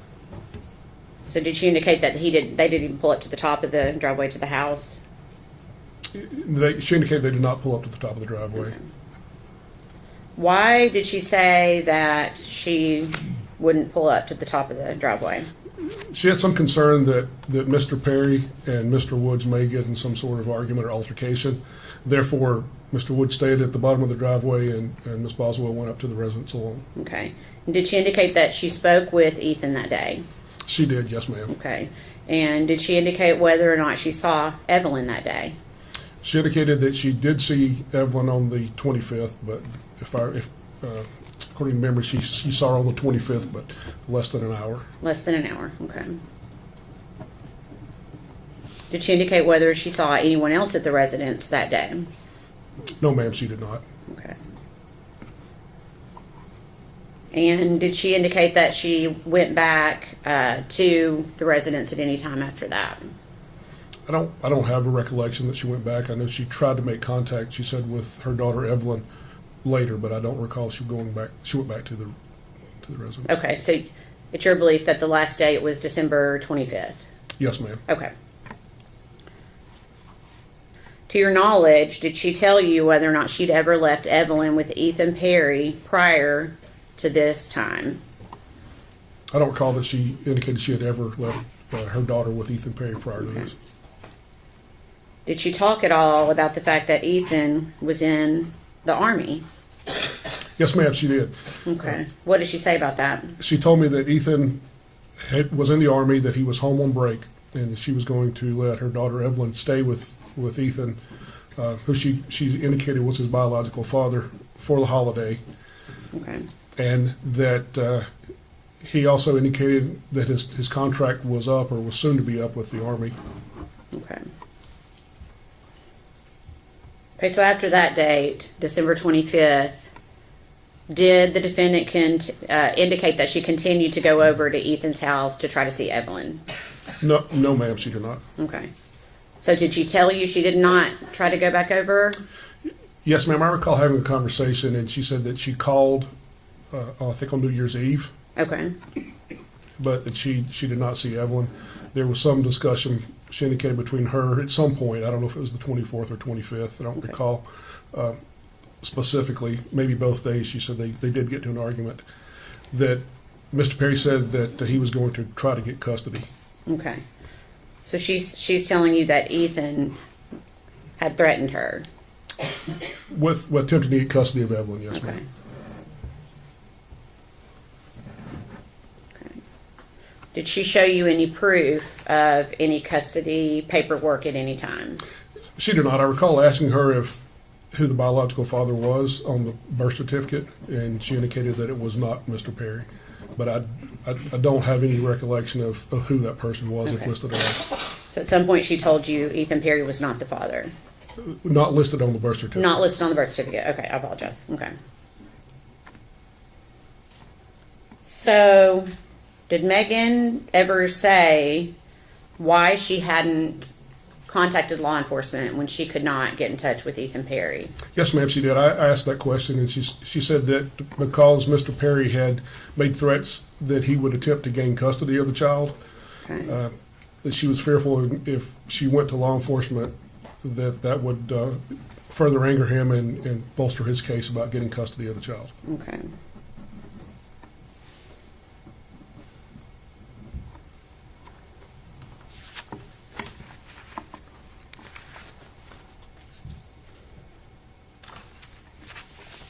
Okay, so Megan has told you that she's never left Evelyn to stay with Ethan before this date.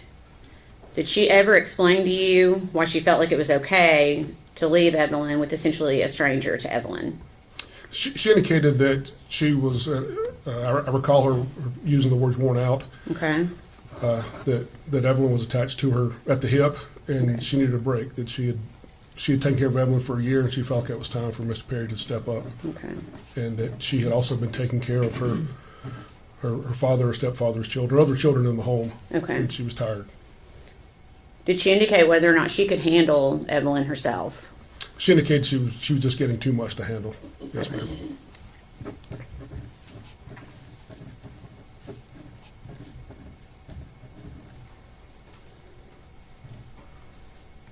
Did you explain to Megan Boswell that the repercussions of lying to an FBI agent?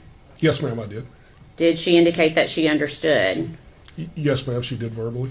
Okay. Did she ever tell you she wanted to correct any of the information that she had given you? No, ma'am, I went through all of the information in the notes that were taken and read them back to Miss Boswell, and she indicated she had nothing to correct. Okay.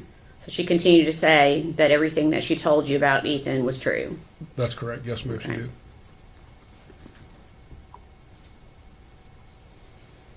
During this interview, can you describe Megan Boswell's demeanor? Yes, ma'am. Megan Boswell was very matter of fact, completely unemotional. It seemed to be unattached to the gravity of trying to locate a 1-year-old child at the time. She did show some emotion, began to tear up a little when I told her that she could be charged with a felony pursuant to lying to an agent if what she was saying was not true. Okay.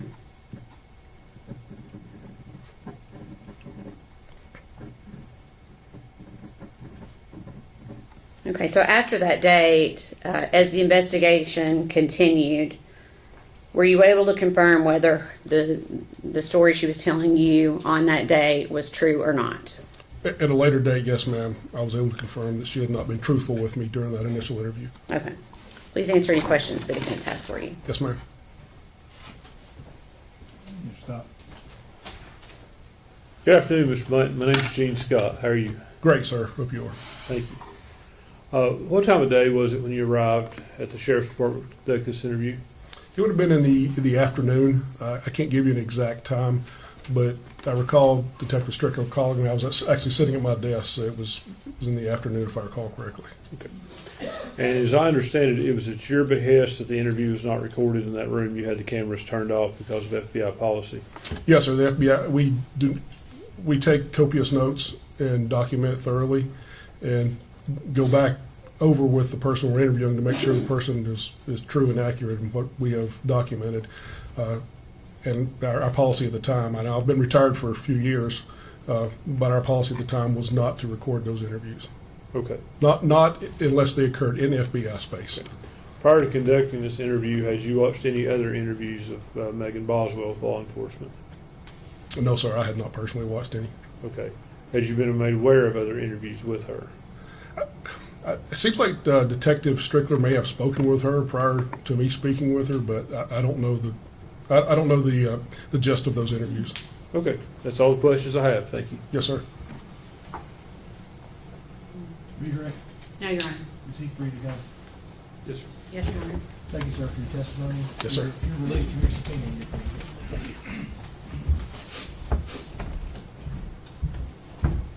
Next. State would call David Gratz.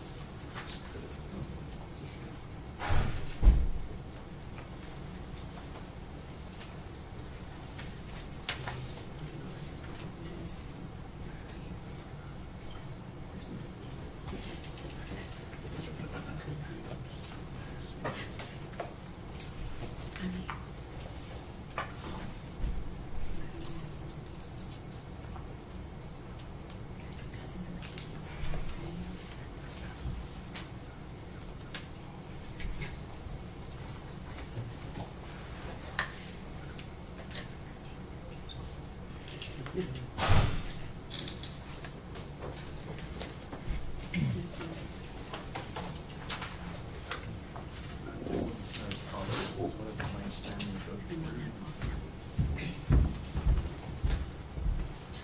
your right hand, state your name. David Gratz. Do you solemnly swear or affirm the testimony you're about to give will be the truth, the whole truth, and nothing but the truth? Thank you.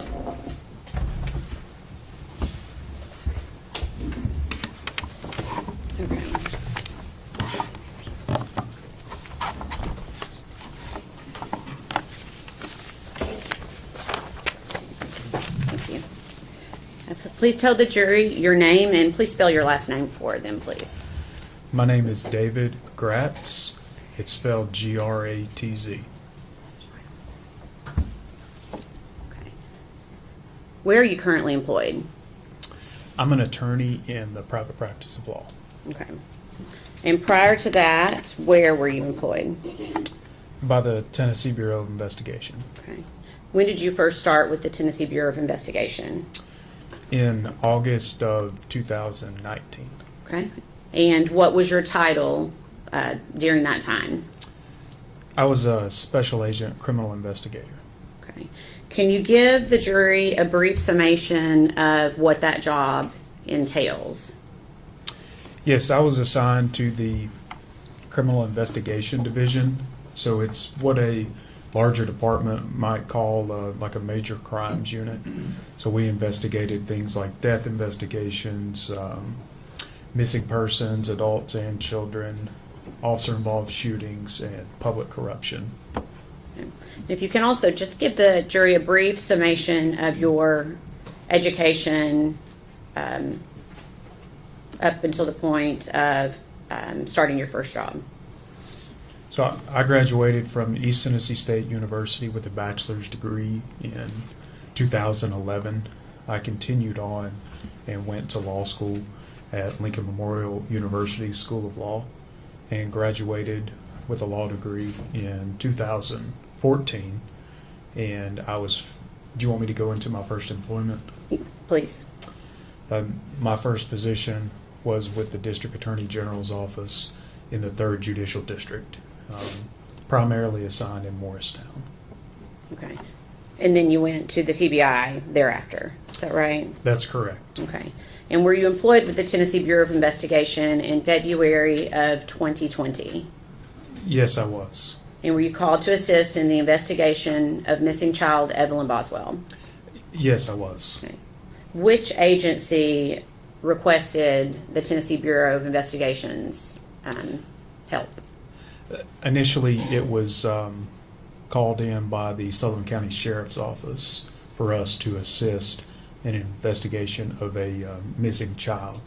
And later, we were formally requested in writing to assist by the District Attorney General various office. Okay.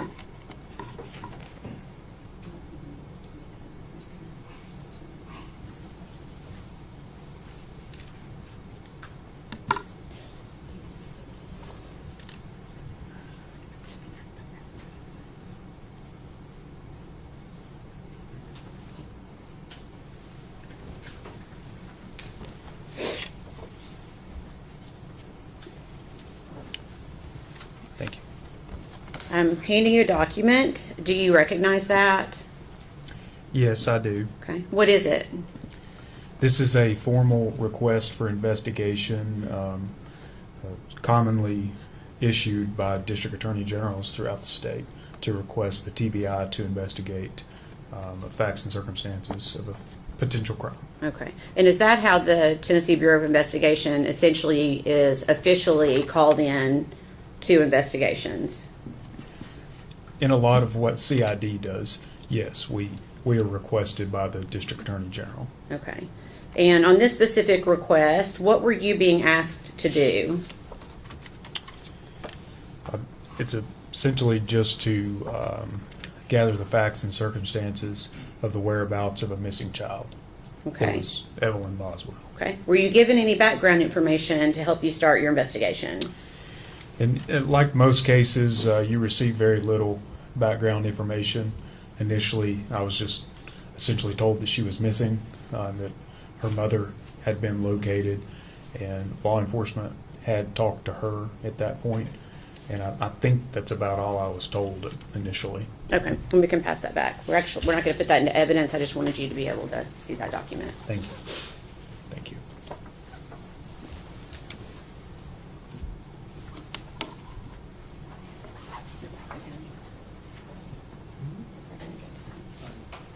Can we approach her?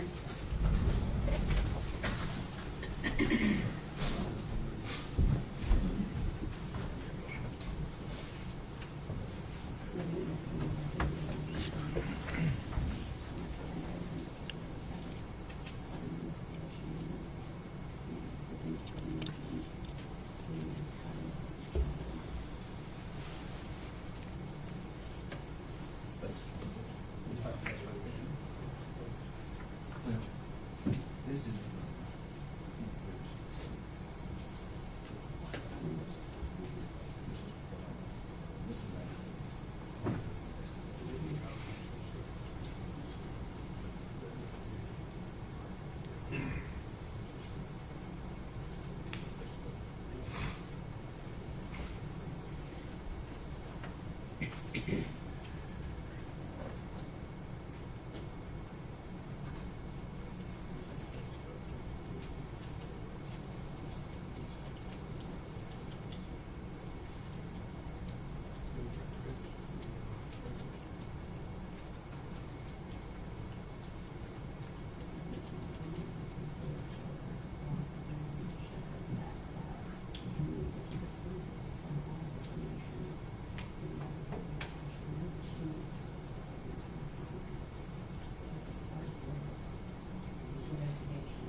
Let me pass you a document. Thank you. And I'm going to ask if you recognize that document. Yes, I do. Okay. What is it? This is essentially a standard form made by TBI in Nashville of an Amber Alert poster. And it was issued specifically for the victim here, Evelyn Boswell. Okay. Is that a fair and accurate representation of the Amber Alert that was prepared and in regards to missing child Evelyn Boswell? Yes, it is. We'd ask that be made exhibit number 185. Would be exhibit 185. Thank you. Defense.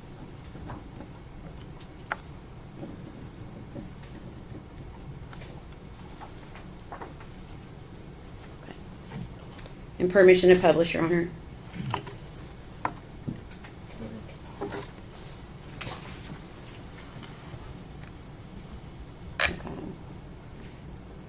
I'm going to ask you a few questions about this. You said this is the Amber Alert that was sent out in regard to missing child Evelyn Boswell. Is that right? That is correct.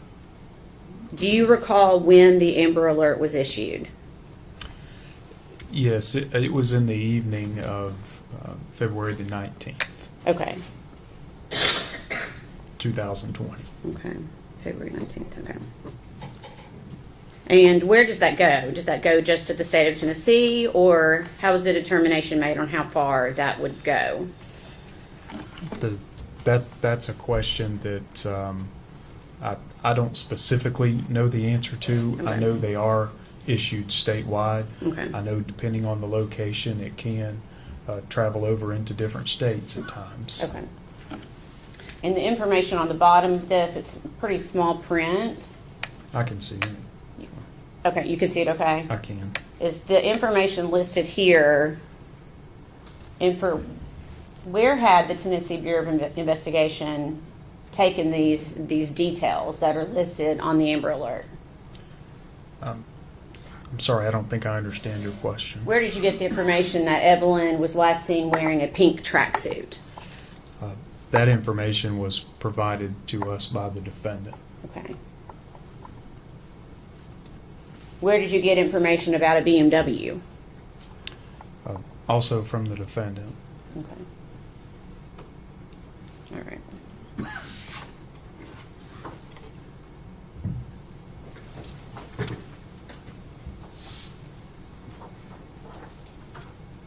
Okay. So after the Tennessee Bureau of Investigation was assigned, can you give a brief description of how you, let me back up one step. What was your role in this investigation with the TBI?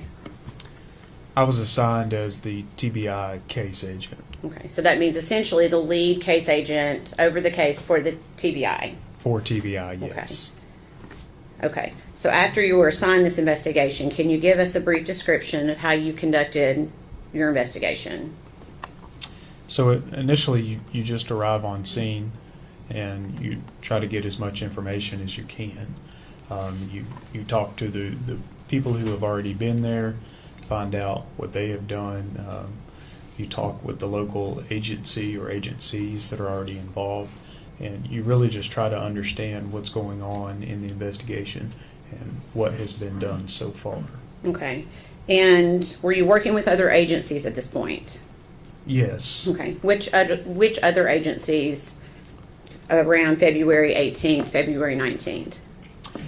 When I first arrived, it was TBI was on scene at the Sullivan County Sheriff's Office with Sullivan County, and I believe there were members of the Federal Bureau of Investigation on scene, FBI. Okay, and how do you meet? How did all these agencies coming together? How do they decide how to execute a plan in an investigation like this? In the initial phases, you really do the best you can, but it oftentimes goes to either the case agent or the highest in chain of command that is on scene, and they get together and decide which agency will play a role in what, and you just divvy up tasks. Okay. As part of what you did you go to the trailer that Megan Boswell lived in with Evelyn prior to Evelyn going missing? Yes, I did. And do you remember when you went to that trailer? That would have been the evening of the 19th Okay. of 2020, February 19th. So the same day the Amber Alert went out? That is correct. Okay. Anyone go with you to that trailer? Yes, investigator Tracy Haraz with the Sullivan County Sheriff's Office. Okay. Why did you go there? We were going initially to meet a young man named Austin Feller. Okay. And did the defendant still live at that trailer? No, she no longer lived there. Okay. Was anyone living in that trailer at the time? Yes, there were current tenants who had moved in. Okay. If I could please see exhibits number 49 and 50.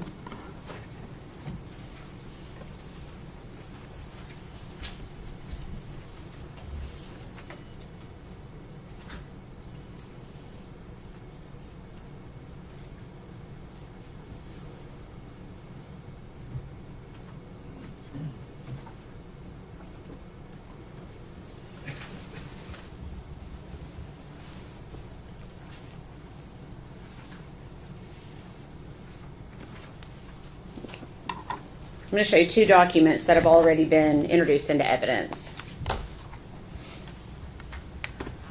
Is this the trailer that you were describing as being the defendant's trailer? Yes, Okay. Just another view. Is that an accurate view of that trailer? it is. Okay. And do you know the street address for that trailer? I believe it's at 976 Sugar Hollow Road. Okay. Is that located in Sullivan County, Tennessee? It is. Okay. Were you able to determine who actually owned the trailer? Yes, I believe it belonged to the defendant's family, either her dad or her brother, some type of association owned it. Okay. Were you able to determine if the defendant had left any property behind when she moved out? Yes, we learned that there was still some property Okay. at the site. And were you given consent to search that site and/or anything attached to that property? Yes, we were given consent to search a small outbuilding that was right there next to that trailer. Okay. And did you also conduct a search outside the trailer? I did, yes. What were you looking for?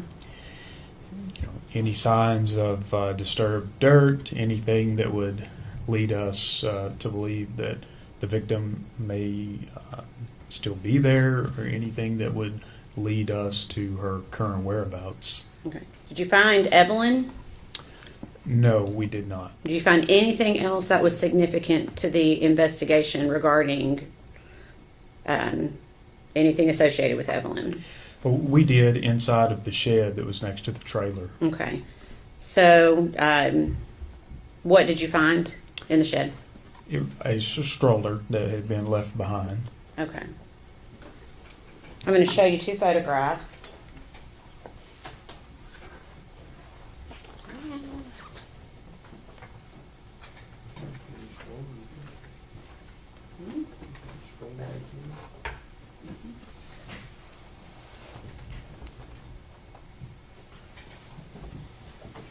Objection.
Do you still have the photographs? All right, objection's overruled. Yes, Thank I you. do. You still have the photographs? Okay. I do. Okay. Do you recognize those photographs?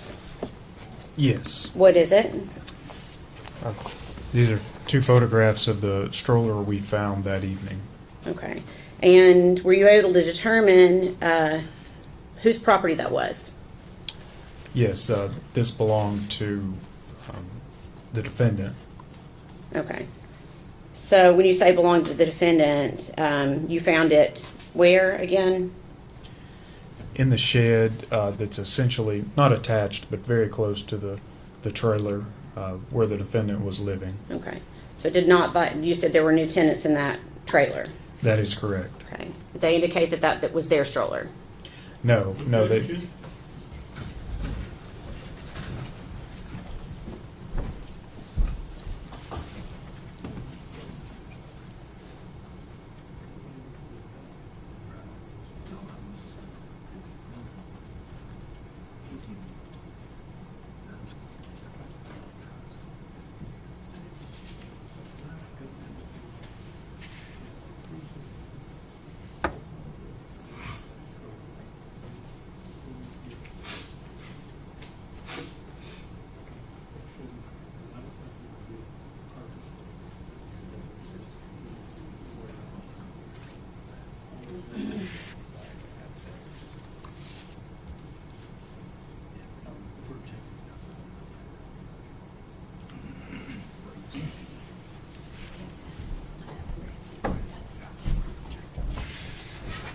Objection sustained.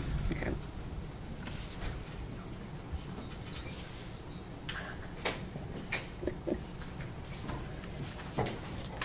Did you locate anything else of relevance to this investigation inside the shed? Not that I can recall.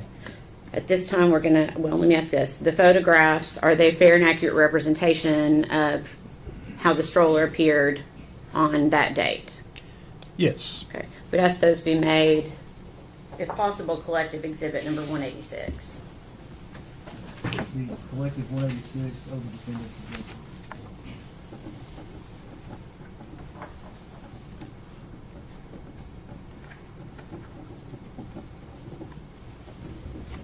Permission to publish.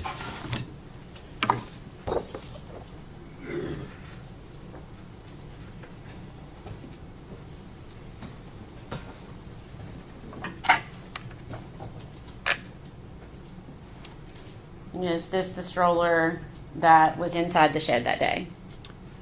Yes, it is. Okay. And is this just a side view of that same stroller? Correct. Okay.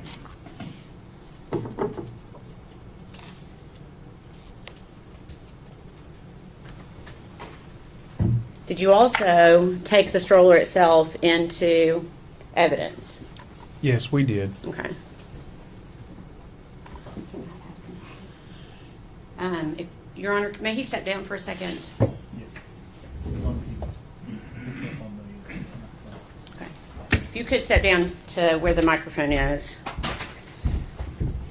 And I'm going to ask if you can identify this piece, if you can recognize what that is.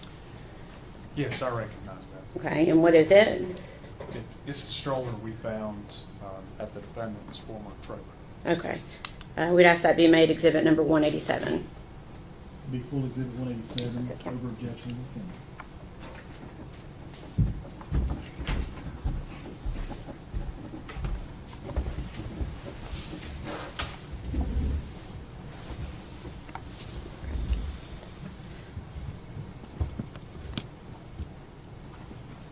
And, Your Honor, would you like for us to fold that up?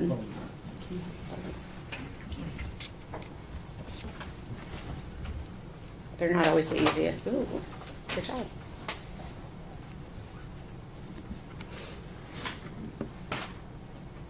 Do you need help?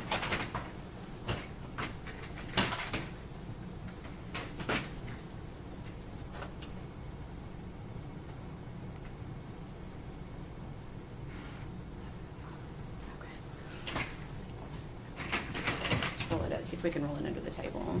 That'll work. There you go. Thank you. Okay. So I'm assuming, was law enforcement working long hours during these first few days? Absolutely. Okay. Did you attempt to interview the defendant about Evelyn? Yes, later that night. Okay. And what would the date have been for that?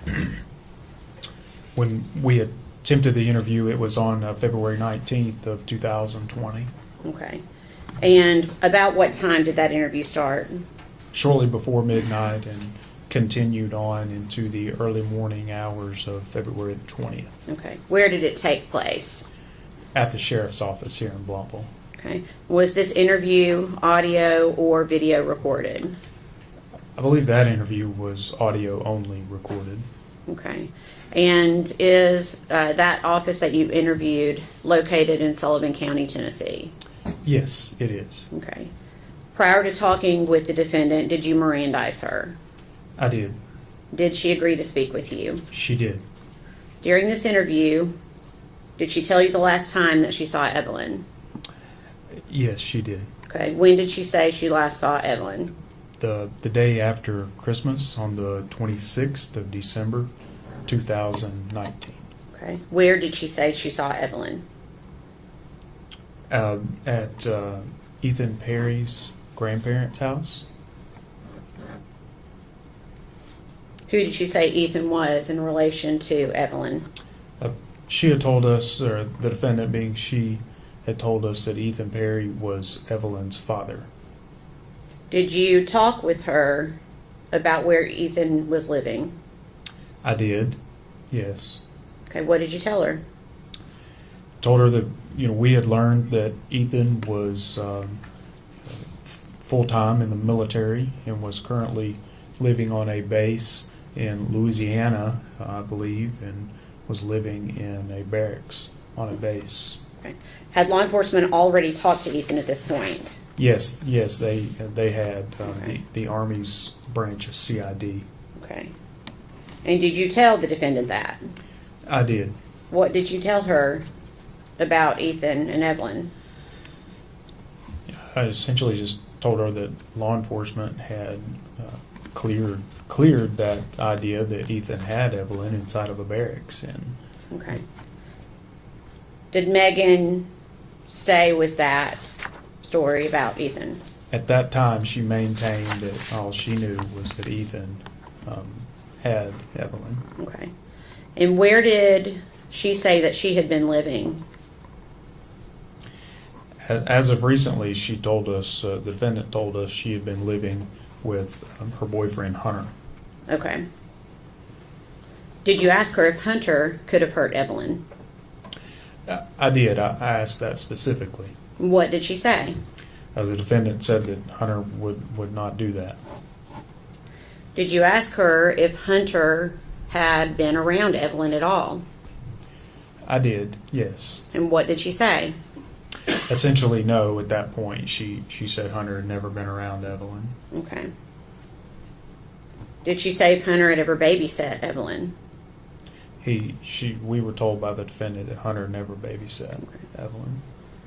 Did she say if Hunter had ever held Evelyn? The defendant told us that Hunter had never held Evelyn. Okay. Did you ask her if Evelyn had ever stayed at Hunter's house over on Sandy Point?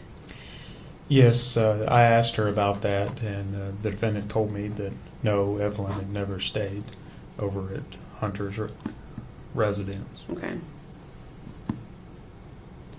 Prior to when she said she left Evelyn with Ethan, did she indicate whether she'd ever left Evelyn with Ethan in the past?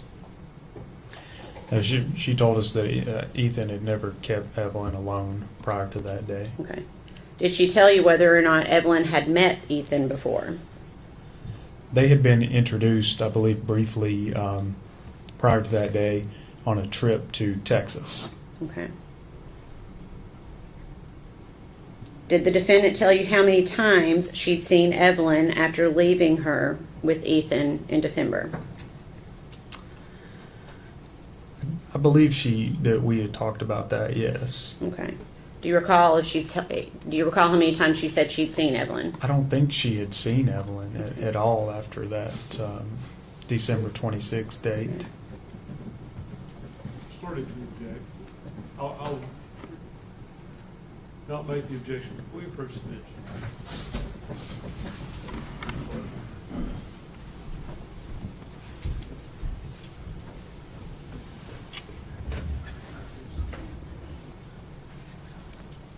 Ladies and gentlemen, I'll have you go with the officer.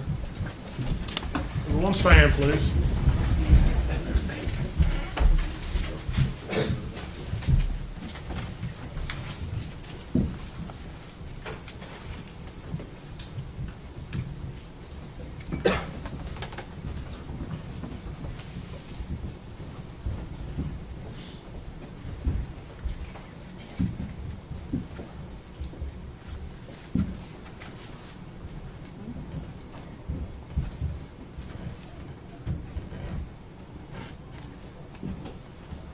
You may be seated, thank you.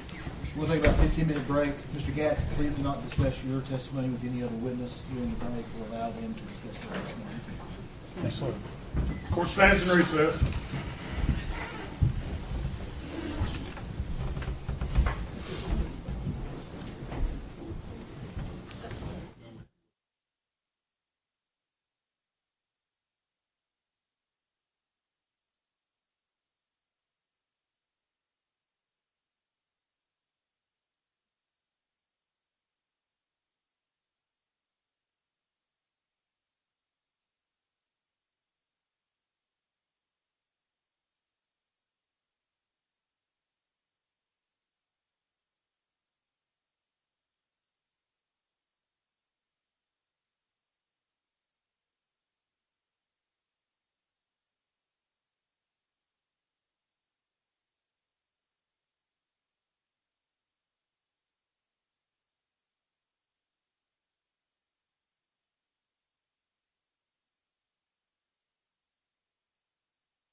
Everyone stand, please.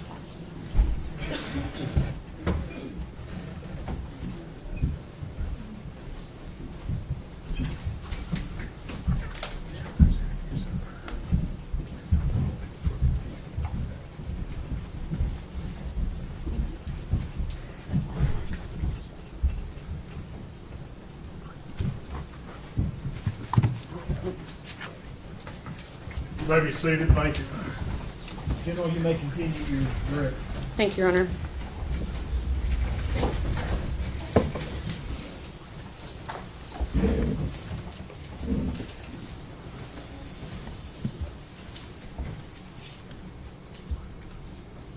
I'm trying to remember where we left off. Give me just a second. Okay.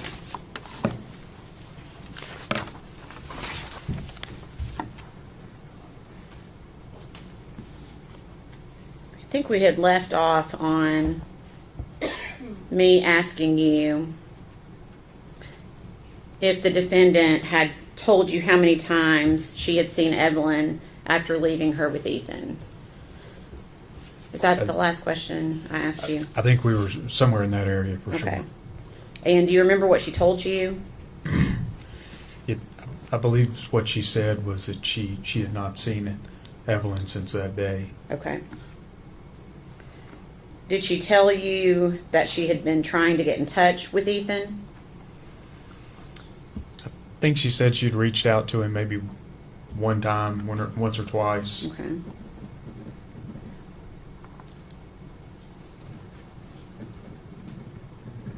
Did she ever tell you that she was getting worried about Evelyn and her safety?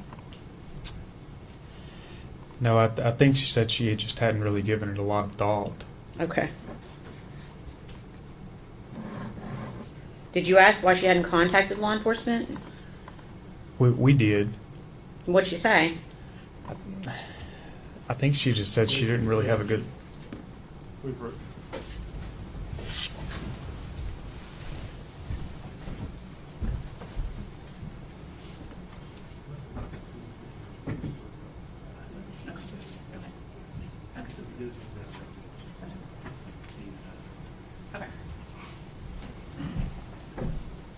Sustained. Okay, so I'm going to ask, when I ask you a question, if you don't know the answer, you don't have to tell me. Sure. We try not to speculate with words like "I think" or things like that. Okay, so I may back up just a few questions All and right. ask you those questions again. Okay.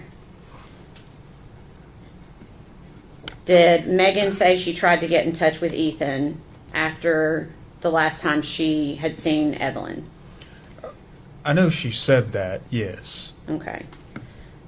Did she say she ever got worried about Evelyn and or her safety?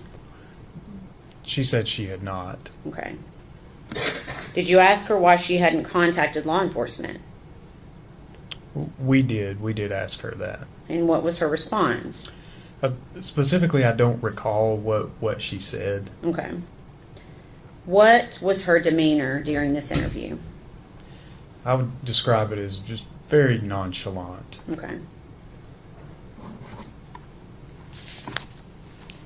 And on this same day, do you recall being present when she was interviewed again? Yes. Okay. And was anyone else present during that interview? Yes. And who was present? At the time, it was Sergeant Matt Price. Okay.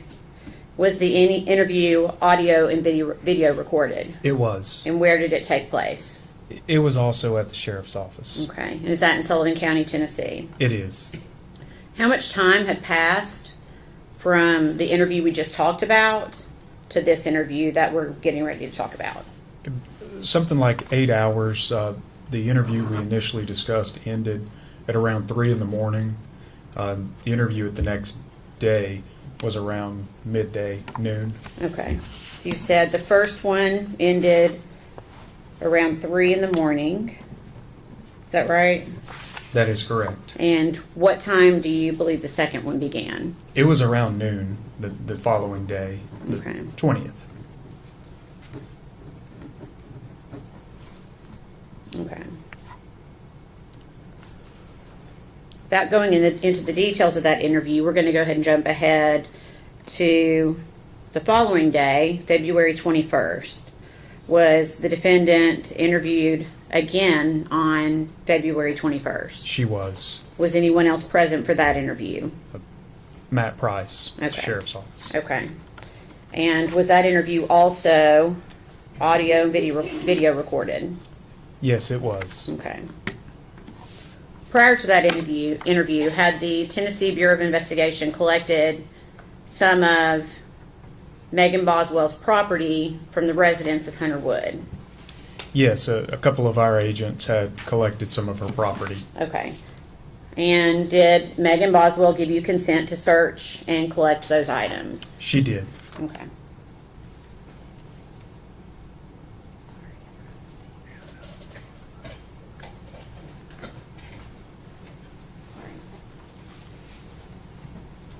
Okay, just a second.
Okay.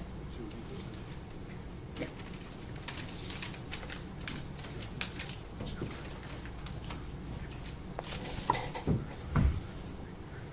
Okay.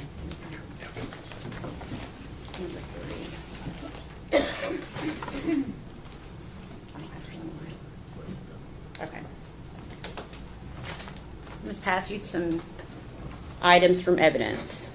Would you prefer, I'll just send that. Scissors up there. There's a pair of scissors. Or do you want? That's fine. Okay. Thank you.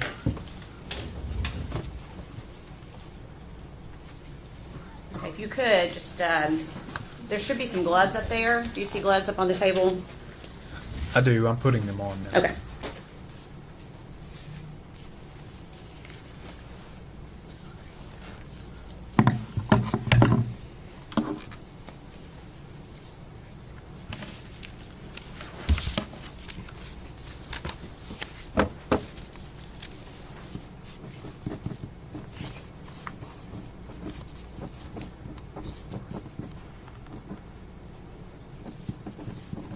Oh, yeah, two of them are here.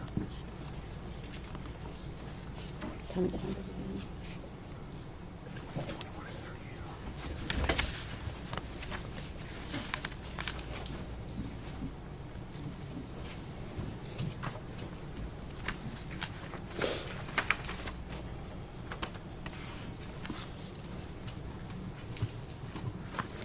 Who else can you do these?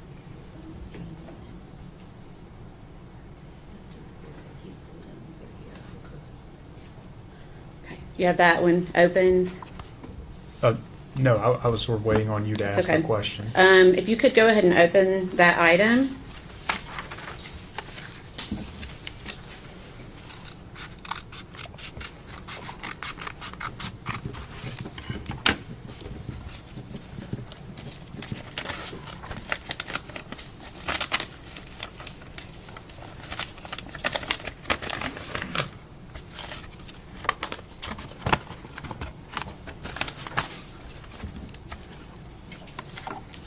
Okay, can you tell me what that is?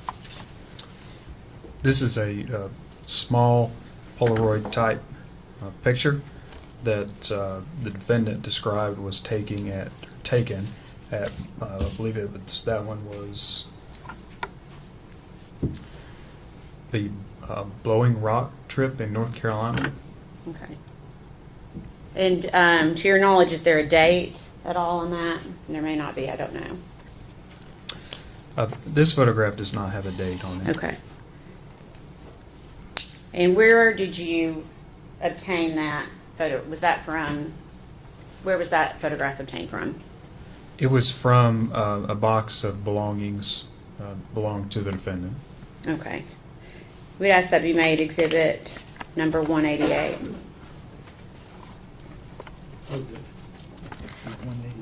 You want it back in the envelope?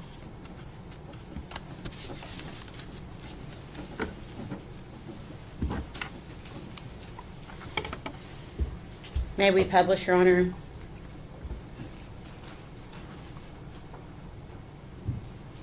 Mr. Scott, you've seen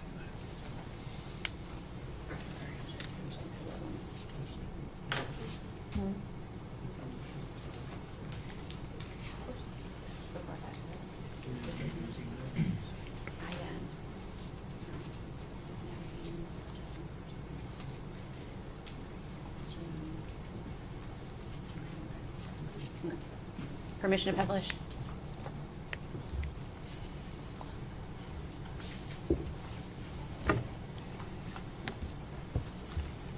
Okay. And how did you know what this was a photograph of?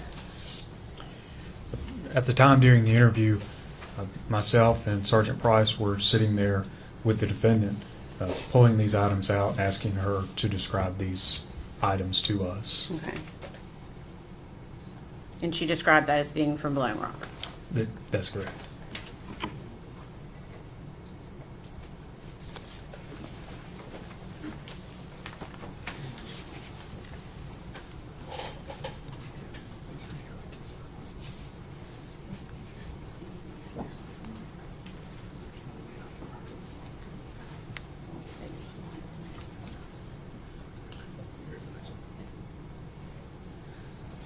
Okay. Oh, actually, I want to receive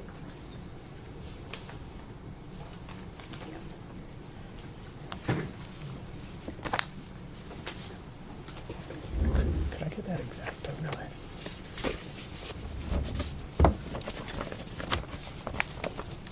Okay, again, I'm going to ask to open it and see if you can identify it. Thank you.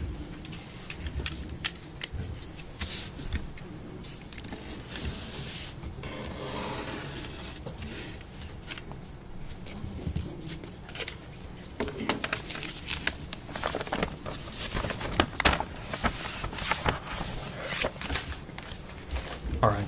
Okay. Do you recognize that? Yes, I do. What is it?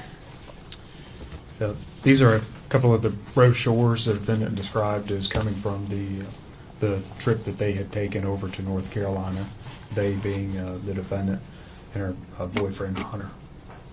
Okay. So how many documents do you have in front of you? 3. Okay. And what are they individually? One is titled The Official Visitor's Map and Guide to Blowing Rock, North Carolina. Okay. Another one is Mystery Hill, which has a map of North Carolina. North Carolina's natural gravitational anomaly. Okay. Another one is North Carolina's oldest tourist attraction, the Blowing Rock. Okay. If you could slide those back in, I'm going to show them to the defense really quickly.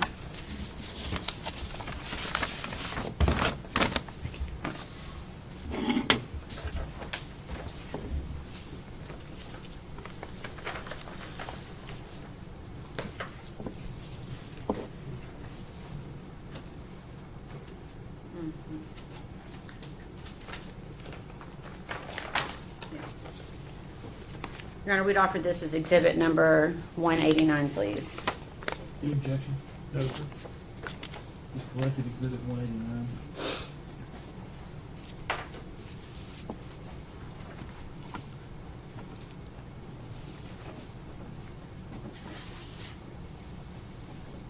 And where did you find those brochures? They were with the defendant's belongings. And where were, when you say the defendant's belongings, where were those belongings located? Inside the residence of Hunter Wood. Okay. I see the next.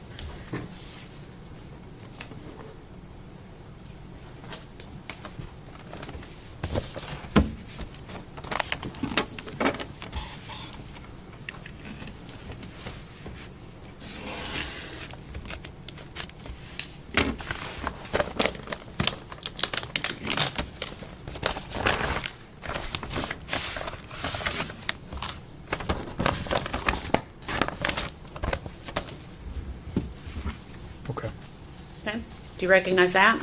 Yes, I do. Okay, what is it? These are photographs of the defendant and Hunter Wood. Okay, and is that also something that you collected from her belongings? Yes. Okay. Does it appear, well, if I could just pass those back first and let Mr. Scott take a look at those.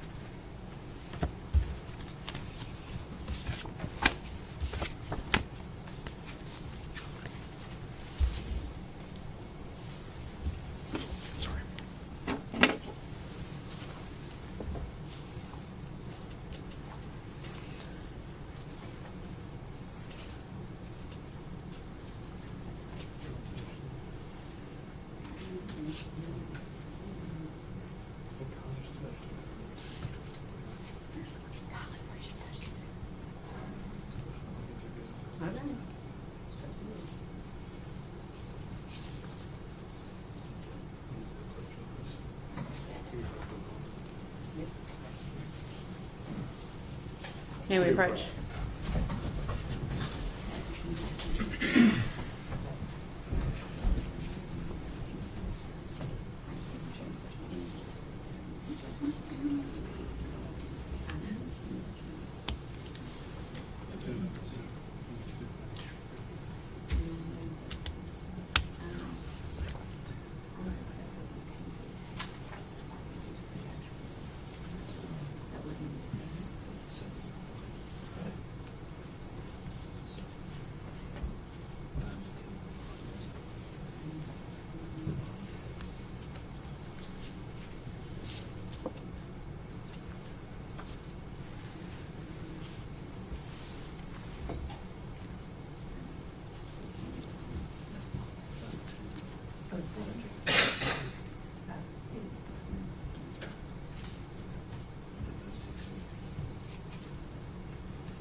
All right, sustained in part, overruled in part. And we'd ask these be made Collective 190. 190.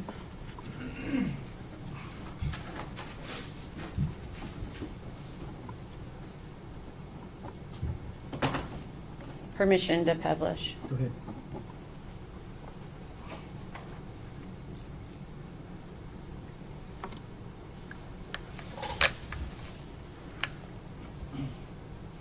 Is that a fair and accurate representation of one of the photos that you took from the defendant's property? Yes, it is. Were these located within anything? They were inside of a box that the defendant identified as hers. Okay. Same thing with that one? Yes. Okay.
Do you recognize that?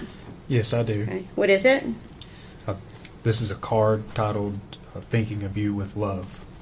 Okay. And does it have any names on it? Yes, the names on it are Maggie and Hunter. Okay. And can you tell the jury where that was collected? It was with the defendant's belongings. Okay. If you could pass that back, please.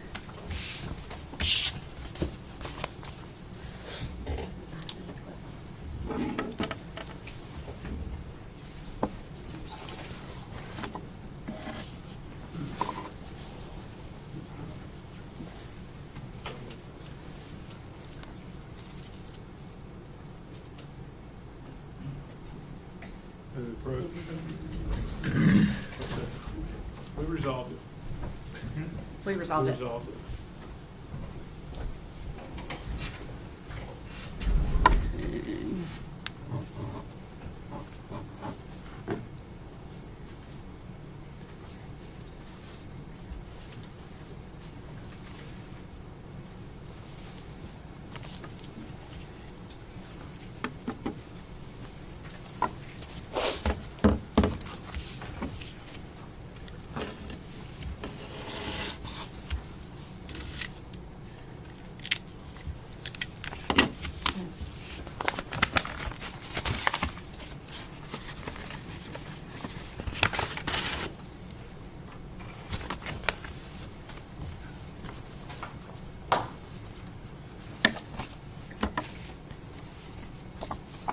You recognize that?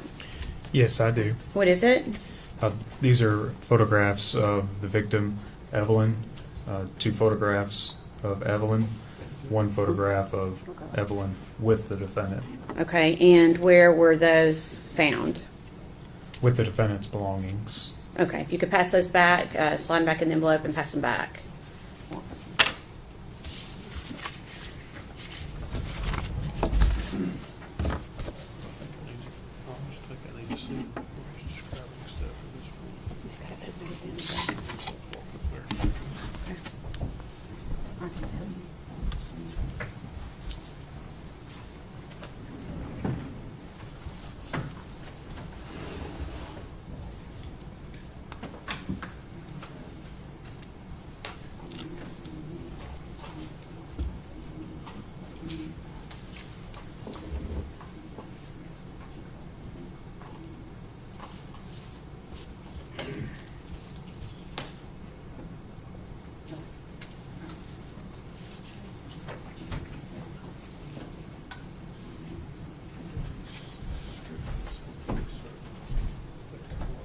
Sustained.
You recognize that? Yes, I do. Okay. What is it? This is a receipt from the Olive Garden on Northeastman Road in Kingsport, Tennessee. Okay. Was that also taken from the defendant's property? It was. Okay. Any objection? Okay. We'd ask that be offered as exhibit number 191. Feels good at 191.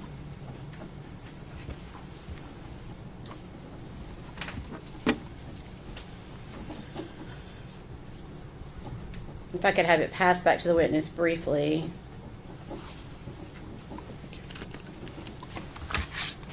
Forgot to ask you, what is the date on that receipt? It's January the 11th, 2020. Okay, thank you.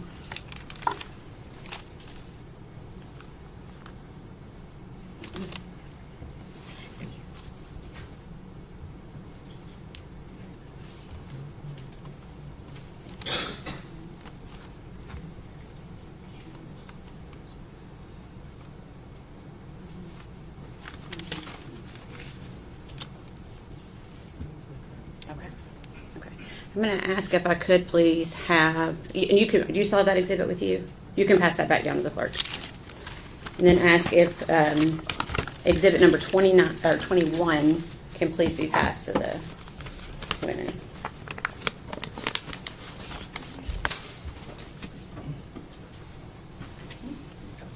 Nope, sorry, not 21.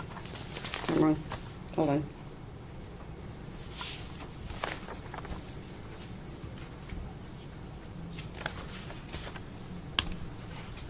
It would be number 91.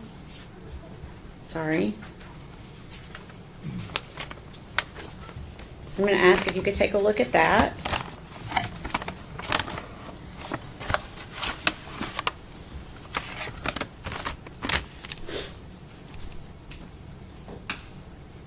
And see if you recognize that. Yes, I recognize this. What is it? This is a shirt that belonged to the victim, Evelyn Boswell. Okay, where was that found? It was inside what the defendant referenced as a baby box. Okay. And where was that baby box located? It was with the defendant's belongings. At where? Hunter's residence. Hunter's residence, okay. Your Honor, we had previously marked that exhibit as number 91 for ID only. We'd ask that be made a full exhibit at this time. Go check. Which one is it?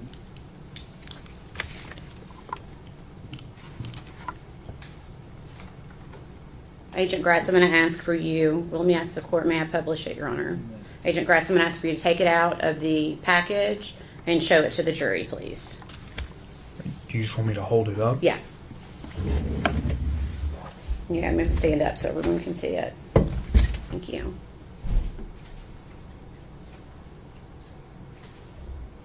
Okay, thanks. No. 91. I'm going to ask if Exhibit 92 could please be passed to the witness.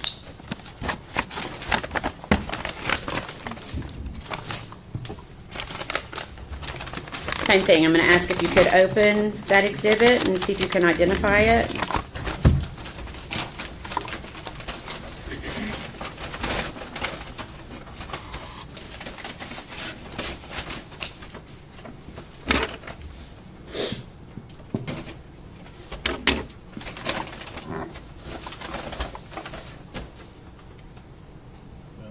Don't show it to the jury yet. I'm sorry. It's okay. Yes. Okay. What is it? This is a child's blanket. Okay. And does it have any special features on it that are identifiable? What type of blanket is it? It's a shark blanket. Okay. Baby shark. And where was that located? It was with the defendant's belongings. Okay. At Hunter's Woods residence? Yes. Okay. And was that also in that box that you were referencing? Yes. Okay. Your Honor, that had been previously marked as ID only. We would ask that it be made into a full exhibit. Go check. Full exhibit 92. Now you can. Okay. May we publish it, Your Honor? You want me to stand up again?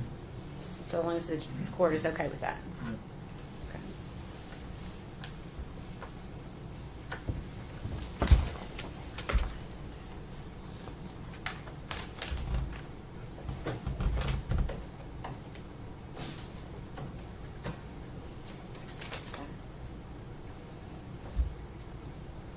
Okay, thank you.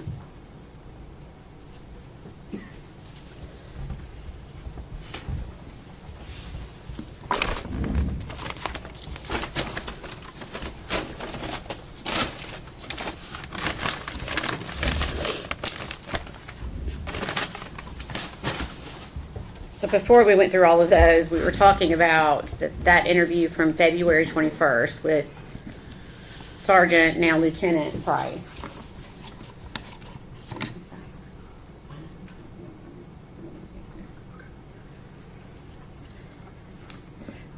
Was that interview audio and video recorded? Yes, it was. Where did it take place?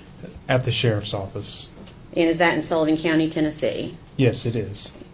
during this interview, you discussed a second ago the term memory box. At some point, did you have an interview with the defendant regarding this memory box? Yes, I did. Okay. Can you tell the jury a little bit about, just briefly, what you did with the defendant? During that interview, we had what the defendant referred to as the memory box, and we pulled items out of it sort of one by one and had the defendant identify what each item was and the significance of each item, Okay. if any. And what was your purpose in doing that? You know, at that point, we were just following whatever leads were coming in. We had received that property, and we were trying to identify what it was, determine how it was relevant, and also establish a timeline for the last known whereabouts of Evelyn Boswell. And did the defendant freely and voluntarily go through that box with you? Yes. Okay. Give me just 1 second.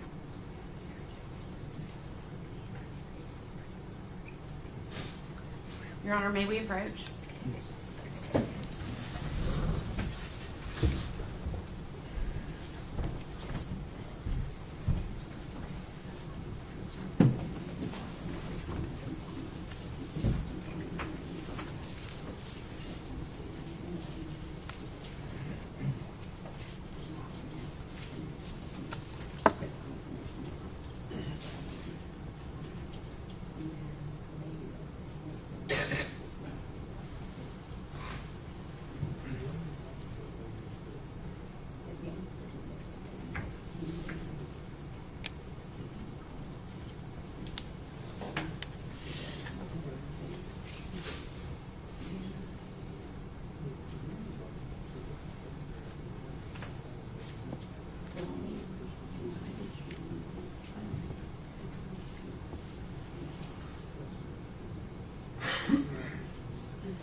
Ladies and gentlemen, if we'll go with the officer. One stand, please.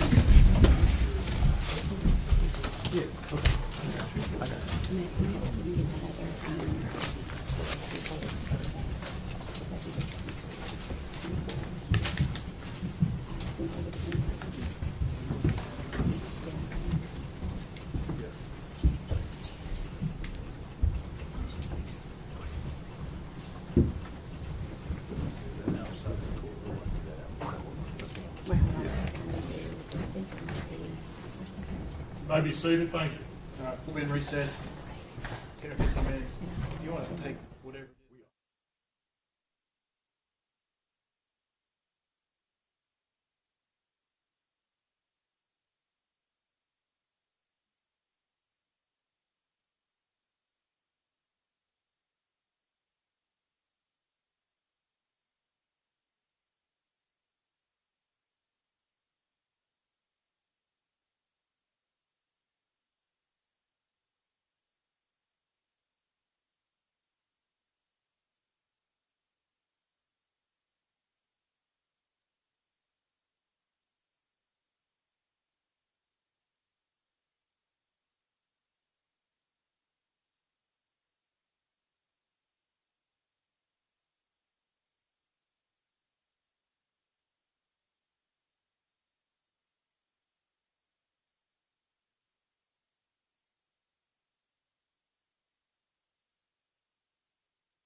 Your Honor, if I could quickly have exhibit number 189 passed back to the witness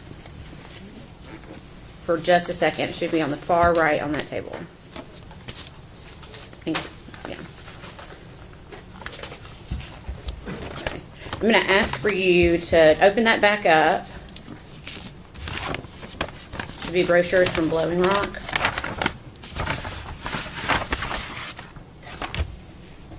Is that right? That's correct. Okay. If you could look into those brochures and see if you anything that indicates a date.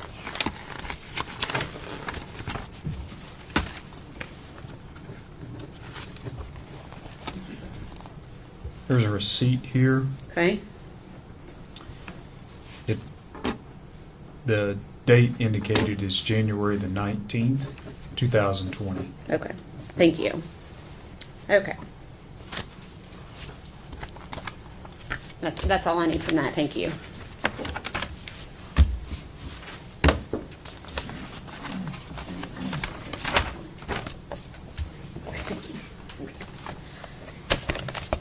I'm going to ask if you can open that up and see if you can identify it. Yes, this is like a memory book that says "Hello, Baby" on the front, and it appears to have an ultrasound. And where was that found? It was with the defendant's belongings. Okay. At what location? Hunter's residence. Okay. Okay. We will ask to be moving that as exhibit number 192. Any objection? No objection for our agreement. That's great.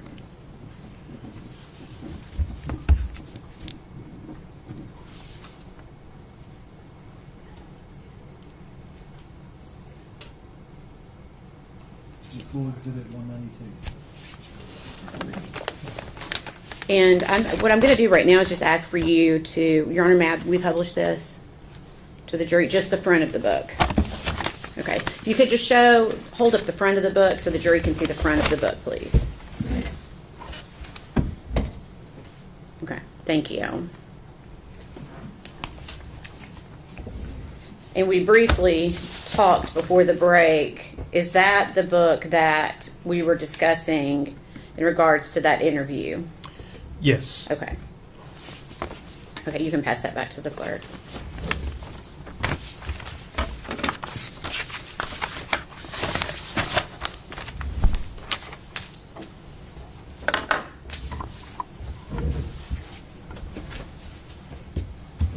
At some point, did the defendant tell you someone other than Ethan allegedly had Evelyn? She did, yes. And who did she allege had Evelyn? After a period of time, the defendant told us that her mother, in fact, had Evelyn Boswell. Okay, is Her that... mo- I'm sorry, go ahead.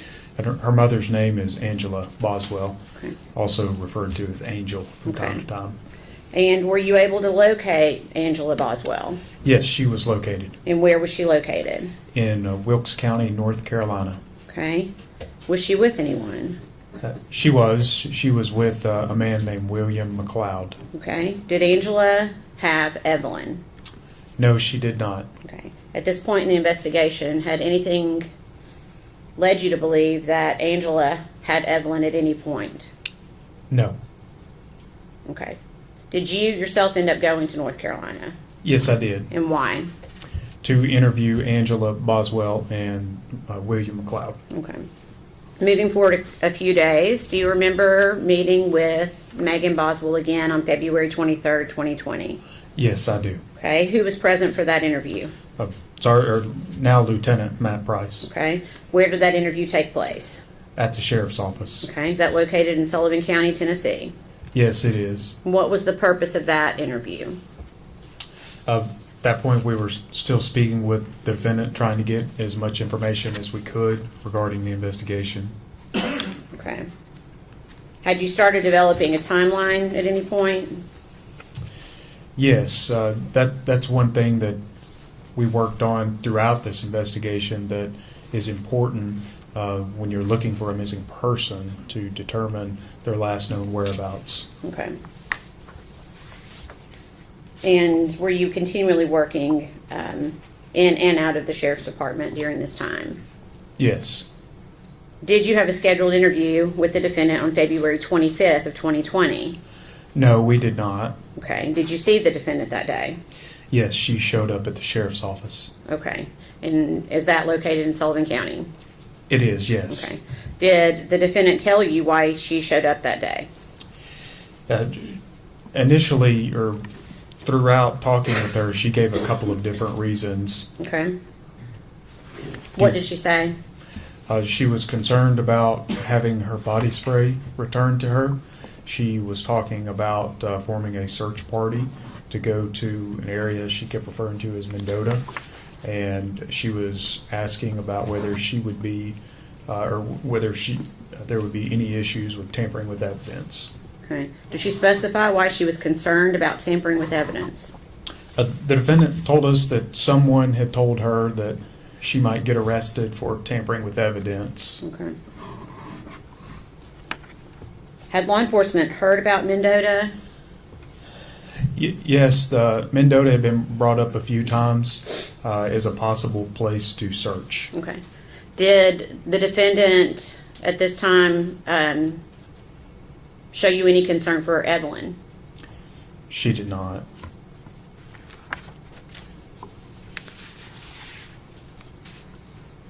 Do you recall speaking with her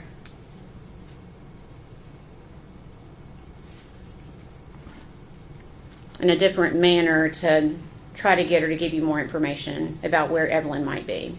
I'm sorry, could you clarify that for me?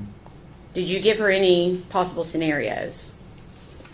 Yes, during the interview, that particular February 25th interview, we discussed with her, were there any other possibilities about the whereabouts of Evelyn? For example, was she aware that something happened and wasn't telling law enforcement? Okay, what do you mean something happened? Can you describe further what you mean by that? I was specifically asking her about whether Evelyn had any breathing issues, for example, whether she had stopped breathing at some point, and the defendant just didn't know what to do and hadn't yet reported that to law enforcement. Okay. What made you decide to suggest this to her? There were several reasons. Throughout the investigation, we were consulting with our forensic scientist in the lab, as well as the doctors at the William Jenkins Forensic Center about possibilities in child deaths. And some of the issues that had come up were positional asphyxiation. Okay. You used the word positional asphyxiation. Is that a word you used with the defendant? In the interview, I don't think I said those specific words. Okay. Do you know what word or do you recall what specific words you used? Specifically, I think I just was asking about whether the victim had stopped breathing. Okay.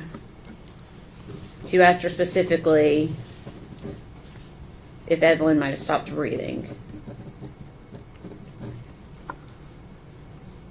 Were you suggesting an accident, or were you suggesting that it was, for lack of a better word, a homicide at this point? You know, we were open to all types of theories at that point, but we did want to know whether an accident had occurred sometime in the past and she had done something and just not told us about it at that point. When you discussed these things with her, did she continue to maintain nothing like that had happened? She did. She denied that there was ever any breathing issues. Okay. Did she maintain she told you everything? Multiple times the defendant had told us that she had told us everything that she knew. Okay. And do you recall that interview ending? Yes, I do. Okay. And do you recall where that interview took place within the building? It took place in several parts of the building. At one point, we were upstairs in the sheriff's office, and at another point, we had walked the defendant downstairs to essentially escort her out of the building. Okay, so you walked her down yourself? I believe now Lieutenant Price was with me. Okay. When you got to the door, did you see anything outside? Yes, at that time, the news media was just right outside the front door. Okay. What did you do when you saw them? We offered out of a courtesy to the defendants, do you want to go out another door so you don't have to face them? Okay, and did you in fact walk her to a different door? Yes, we walked her out a side door at the sheriff's office. Okay. And did you see the defendant after that moment? Yes. What Yes, did you we see? did. What did you see? She had walked from that side door back to the front of the building and then gave an interview with the news. Okay. In looking for Evelyn, how many times did law enforcement search that trailer park where the defendant was living with Evelyn? I know multiple. I know I was there twice, and I know other law enforcement officers had gone in addition to that. Anything ever found other than the stroller we've already talked about that was helpful to the investigation? No. Okay. Can you please tell us how many law enforcement agencies had been called in to help find Evelyn Boswell? The specific number, I don't know. However, it was a large amount of law enforcement. Essentially, all of the TBI resources out of the Johnson City office, several from the Knoxville office, many people from Nashville were helping. I know our aviation unit, several pilots assisted with a plane. The Federal Bureau of Investigation, all of Sullivan County Sheriff's Office, and probably every local agency in the greater East Tennessee area. The United States Marshal Service was involved at times. Our partner agency in North Carolina, the State Bureau of Investigation, assisted, along with the Wilkes County Sheriff's Office. Okay. Was a tip line established in order to try to find Evelyn? Yes, in scenarios like this, we use a tip line, the number being 1-800-TBI-FIND. Okay. And do you know approximately how many tips came in during that time? A couple of thousand. Okay. How does a law enforcement agency determine which leads to follow? At different times, especially early on in the investigation, we man the tip line with different agents. Different analysts in Nashville are keeping eyes on every tip that go in, and we essentially use our experience and determine which tips that maybe we should look at first and try to prioritize them and continue to working them until we can close them and move on to others. Okay. Are you confident that every credible lead was followed to the end? Absolutely. Okay. And were you given leads based on information that Megan Boswell gave you directly? Individuals to look at? I'm sorry, I'm not sure what you mean. Did you follow the leads based on information that Megan Boswell gave you? Oh, absolutely, yes. Okay. Can you tell us what, like just one at a time, what was one of those leads that she gave you as to where Evelyn was? So we got the initial story that Evelyn was with Ethan, and us and other law enforcement agencies and the Army CID essentially eliminated that lead. Okay. Do you feel confident that you were able to eliminate Ethan as a suspect? Yes. Okay. What about Angela Boswell? Same answer, yes. Okay. Did you investigate Angela Boswell? Yes. Did you investigate her boyfriend, Will McLeod? Yes, we did. Based on your investigation, were you able to confidently eliminate Angela Boswell and Will McLeod as suspects? Objection, Your Honor. We approach.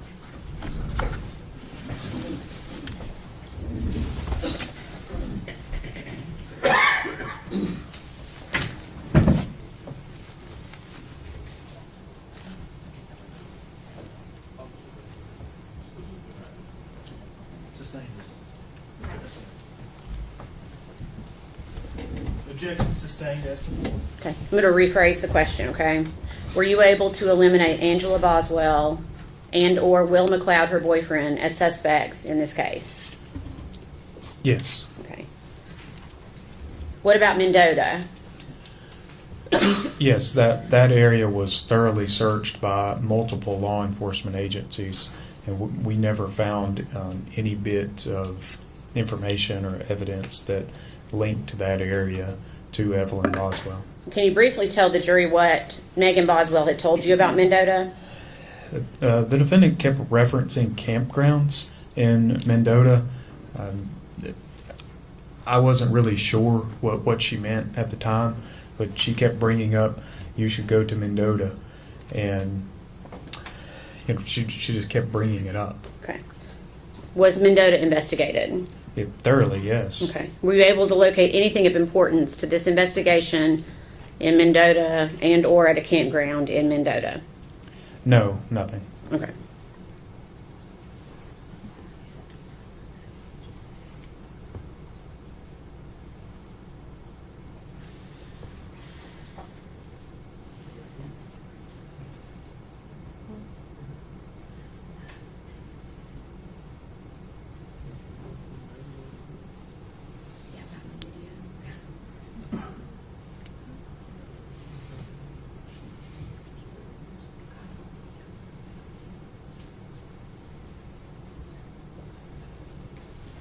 Pass you a document.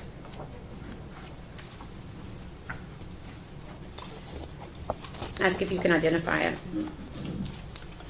Yes, I recognize this. Okay. What is it? This is an application for applying for a residence at the Overlook Apartments. Okay. And can you tell us why you looked at Overlook Apartments? We were given information that the defendant had applied to live there with her boyfriend, Okay. Her boyfriend. Hunter Wood. Okay. And is that something that was collected from Overlook Apartments? Yes, Is that a fair and accurate representation of what was collected from Overlook Apartments? yes. Okay. We'd ask that be. Yeah. Okay.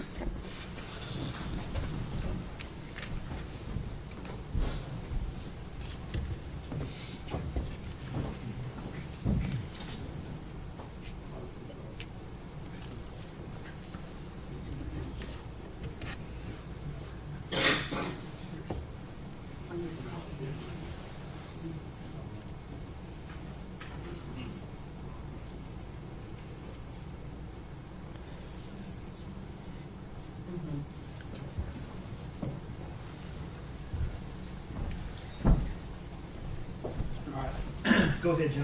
Okay. Objection was withdrawn. We would ask that be admitted as exhibit number 193.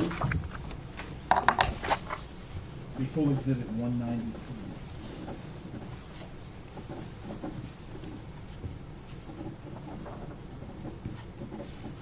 And permission to publish.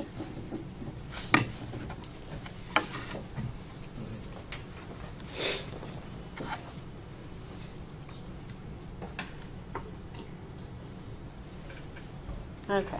Oops. Okay, is this the application you were just talking about? Yes. Okay. Do you recall when they were looking, or does this say, when were they looking to try to get an apartment at Overlook Apartments? January the 4th, 2020. Did you learn how many occupants that the defendant and Hunter Wood put on their application? Yes, 3. Okay. Did you talk to the defendant about who the third occupant was going to be? Yes, I did. Did the defendant say the third occupant was going to be Evelyn Boswell? No. Okay, go ahead, sorry. The defendant told us that at that time she was pregnant, and the third occupant was for the unborn baby. Okay. So then, did you go one step further and ask her why Evelyn was not listed on that application? Yes, yes, I did. Okay, what did she say? She told us it was not Evelyn because Hunter either would not or did not want Evelyn to live with them. Okay. Was she able to explain where Evelyn was going to be living then, if not with her and Hunter? No.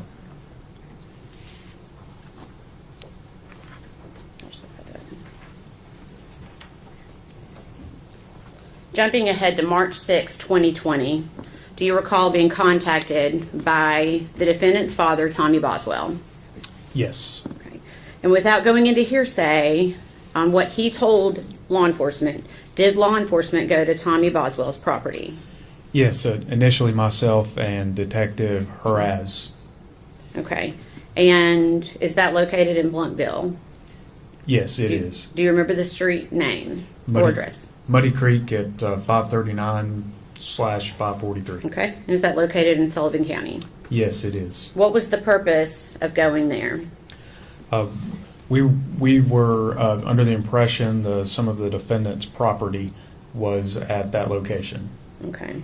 Do you recall what time you arrived at that location? It was around 5:30 that evening or afternoon. Okay. And did Tommy Boswell give law enforcement consent to search that day? He did, yes. Okay. If I could please have exhibits number 6, 8, 9. Well, 6 and then 8 through 12, please. Try to do it fast.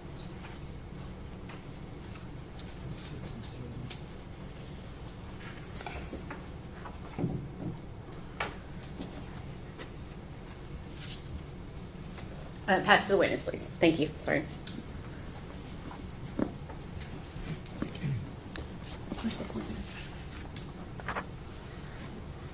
Okay. First, if you could take a look at exhibit number 6.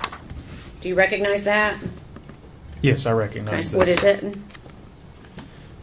This is a drawing or a sketch of the scene at 539/543 Muddy Creek. Okay. Is there a pointer device up there beside you? There's a flash. That's it. Okay. If you could pass the Yes. exhibits to me, we'll try to do it that way to make it quicker.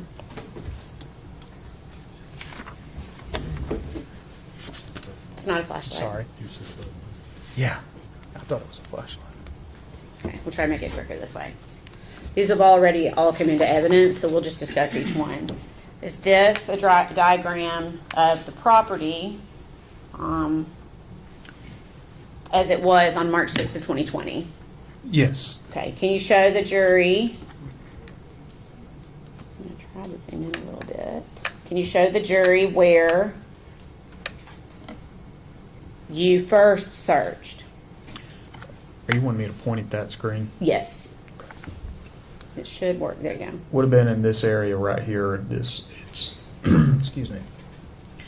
It is labeled as shed. Okay. And did you search anywhere else on the property? Yes. Okay. Can you tell us where else you searched?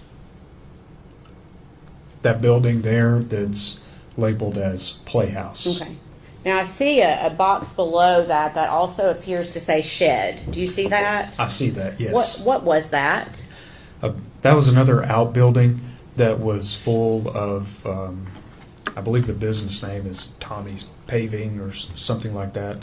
And it was full of paving or asphalt related equipment. Okay. All right. I'm going to show you next what's been marked as exhibit number 7.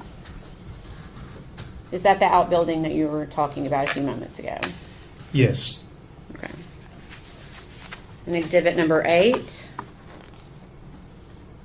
Is that the outbuilding and the playhouse that you were talking about a few moments ago? Yes. Okay.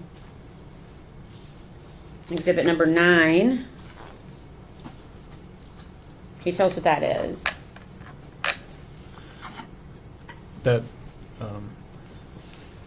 That is a photograph of the outbuilding or shed where it shows either the defendant's or some of Evelyn's belongings. It's essentially the shed with the door open.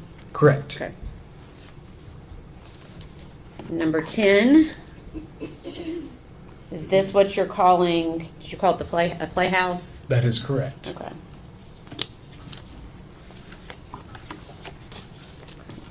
Exhibit number 12. Is that just the playhouse with the door open? Yes. Had anything been disturbed at the time this photo was had taken place? No. Okay. I think I might have gotten side order, sorry. Okay.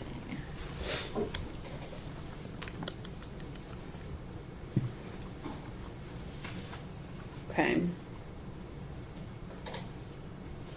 Were you present for the search of that shed/outbuilding?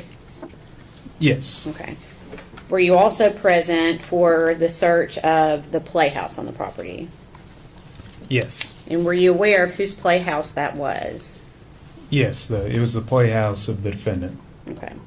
If I could please have shown exhibits number 13, 14, 16, and 17. Or just if I could have this passed to me, please. 13, 14, 16, 17.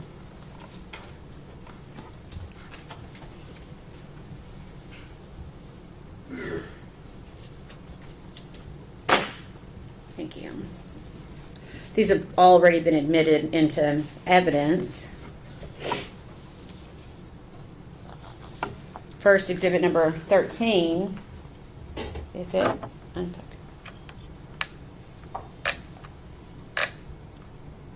Okay, I just made it worse. There we go. Okay. Is that how the playhouse appeared as you looked inside? Yes. Had anything been moved yet? No. Anything you noticed at first glance about this space? Yes, a lot of the area in the back of the playhouse was covered in dirt, dust, debris, spiderwebs, and there were several items just right inside the door that it appeared they were placed in the playhouse more recently. Okay. And we'll get to those in just a second. This photo, exhibit number 14, again, how does that appear to you upon first glance when you went to that scene? That's just a better photograph showing all of the dirt, debris, or other things on top of the belongings in there. Okay. And then last, I'm going to show you exhibit number 17. Had anything been moved prior to this photograph being taken? No. Okay. And if you look closely, it's hard to tell. Can you see the black trash bag in this photo? Yes. Okay. And again, were you present when the trash bag was removed? Yes. Okay. Is this trash bag the way it appeared prior to law enforcement taking it out of the trash can? Yes. Okay. I'm going to hold on to 17 for just a second. So you stated, I'll put this one back up for just a second. You just stated that a few items appeared out of place. Can you tell the jury or use your pointer on which items you are talking about? These trash bags Okay. right here Mm-hmm. and this trash can. Okay. And you can you tell the jury why did those appear out of place to you? 'Cause they weren't covered with any dirt or dust or spider webs. Okay. So based upon that, did law enforcement make the decision to look closer at some of the items in the playhouse? Yes. And which items were looked at closer? The trash can and the trash bags. Okay. And who in particular went to take a look at the trash can? Agent Fraley. Okay. Is that Brian Fraley with the TBI? That's correct. And did you witness Agent Fraley do this? Yes. What did you, we're going to do this kind of in steps. What did you see Agent Fraley do first? Just reach in for the trash can. Okay. And does he pull anything out of the trash can at some point? Yes. What does he pull out? Initially, the bags that were on top. Okay. And did you notice anything at the time that he pulled the bag on top? Yes. What did you notice? A couple of things. There was some things that looked like flesh in a sort of this part of either an elbow and an arm or the part of a knee and a leg, and noticed immediately the smell of human decomposition. Okay. Had you noticed that smell prior to that trash bag being removed? No. Okay. And again, in looking at this photo, actually, I'll pass that back up. If I could please have number 18 and 19. And 42, please.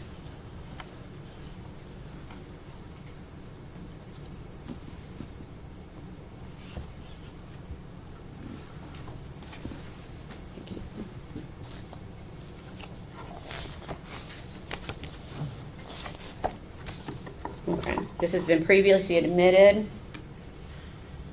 With this photo, is that what you were just referencing a few moments ago? Yes. Is that before or after the black trash bag was removed? This photo would have been taken after. Okay.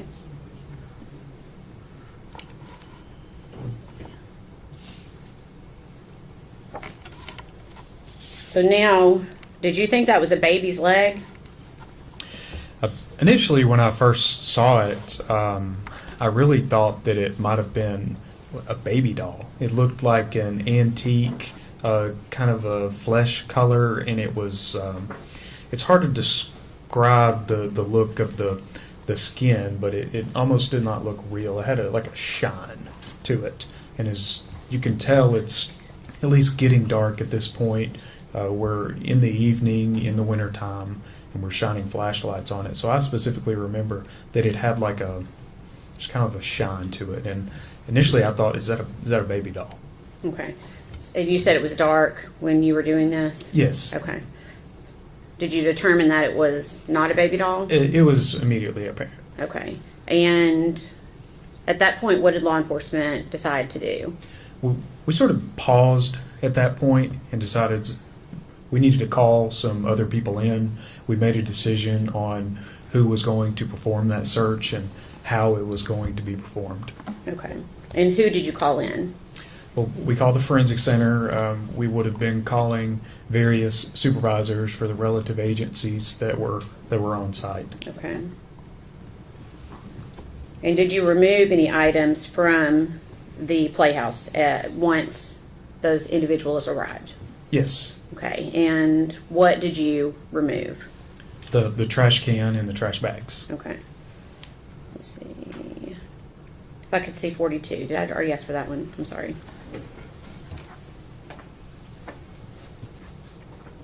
And I'm going to be asking for 22 through 27 in a second, if that helps. Okay. So I'm going to show you what's been previously marked as exhibit number 42. Now, are these items still inside or are they outside the playhouse at this point? Can you tell, or do I need to? It might help if I, that helps a little bit.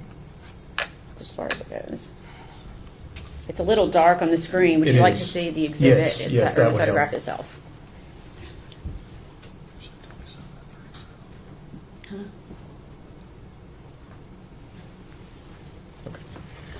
That's much better. 22 through 27. Are you able to tell if that is inside or outside the playhouse?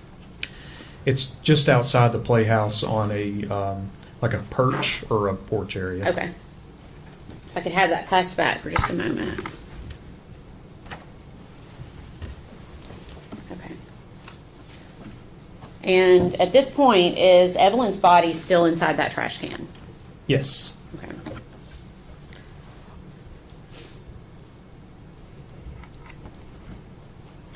Did law enforcement start the process of removing Evelyn from the trash can? Yes, we did. Did that take place there, or did it take place at the forensic center? Removing the items body. in the trash can? Yes. It took place there on scene. Okay. Okay. I'm going to show you what's been previously marked as exhibit number 22. Is this the start of that process? Yes. Can you please use your pointer and show us where Evelyn's head would be located in this photograph?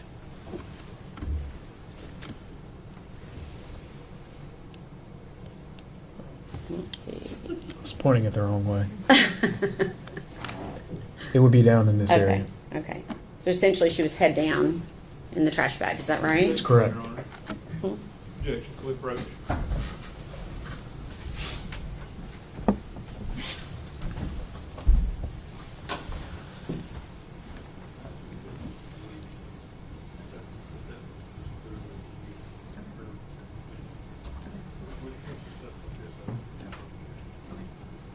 Sustained.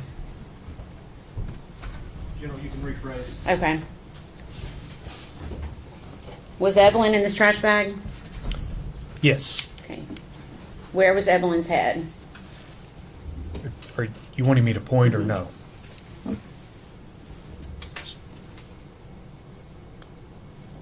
In this area. Okay. Can you tell me, well, that's all I need on that one. Okay.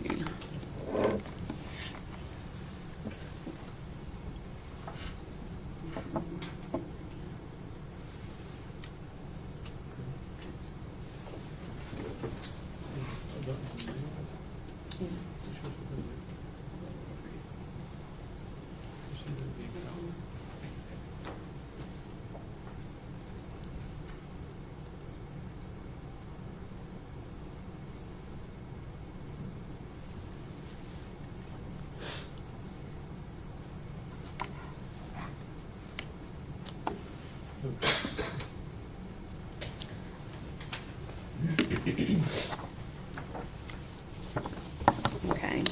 Do you recognize that photograph? Yes, I do. Okay. What is it? This is a continuation of the photographs that were being taken at the time I was taking the photographs. Okay. You can see the continued process of removing the contents from the trash can. Okay. Is that a fair and accurate representation of how that looked on that date? Yes. We'd ask that be made exhibit number 194.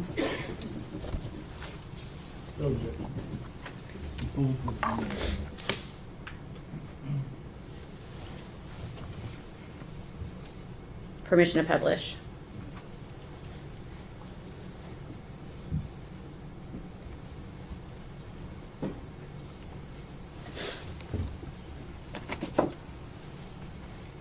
Okay.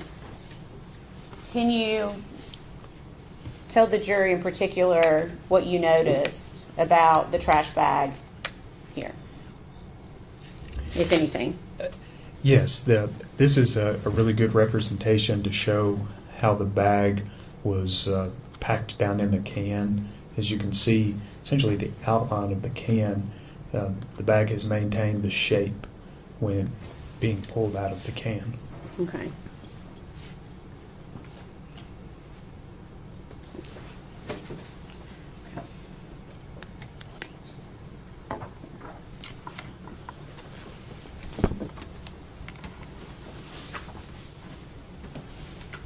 This has already been previously admitted as number 24. Can you tell us what we are looking at here?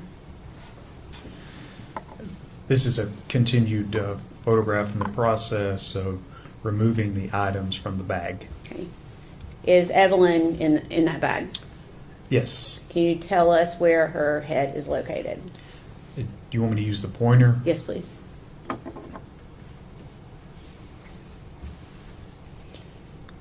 It would be down in this area here. Okay. Can you tell me what's depicted in this photograph? This is the body of Evelyn Boswell. Okay. And can you tell us what we're looking at here? Using the pointer if you need to. Could you be more specific? What are we looking at? Okay. So, again, the body is inside of these contents or this blanket. Right here is a blanket. It's grayish, and you can really start to see it's a little difficult to see on the screen with what it's doing with the colors, but right in this area, you're beginning to see the outfit that Evelyn has on. And in addition to that, you're beginning to see the shape of the head of Evelyn right here. And this is aluminum foil that is formed around the victim's head.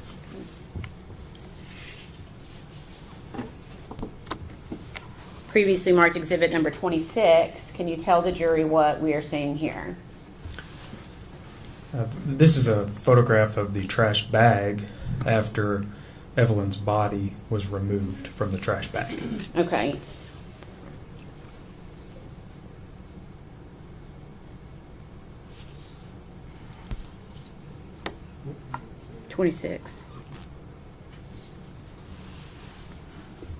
Again, can you tell the jury what we're looking at here? Here's the pointer. Mhm. This picture, you can see again, the victim is lying here, this being the shape of the head. This is the trash bag. She had just been removed. And at the bottom of the bag were trash contents. Okay. So what, was anything else in that bag that had been removed? But I'm not sure what you mean. You've got a bag there full of food debris. Had Yeah. anything else, was anything else located in that bag other than that food debris? Along with things that were already removed, What else had been removed? the blanket with the body and the aluminum foil. So Evelyn's body was in that bag. Yes. Okay.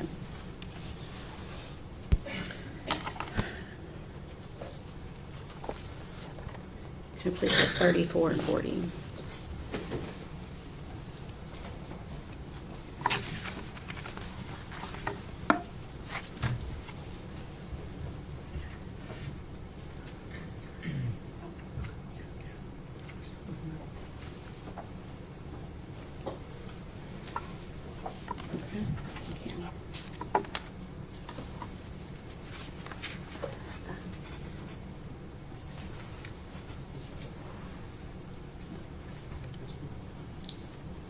Okay. I'll show you what's been previously marked as exhibit number 34. Can you tell the jury what they are seeing here? Yes, you can really start to see the outline of the body at this point, of the body of Evelyn. Which right here is the head, with the blanket formed to the head. This is the outfit. That is Evelyn's hand, and this is a blanket that is wrapped around Evelyn. Okay, can you tell us where Evelyn's face is located? It would be right in this area. Okay. And I'm going to show you one more, previously marked as exhibit number 40. Can you tell the jury what they are looking at here? Yes, here I was focusing in on the trash can, specifically for this item, Okay. What which was a piece of gum that was stuck to the side of the trash can. And was that collected? Yes. Okay. All right.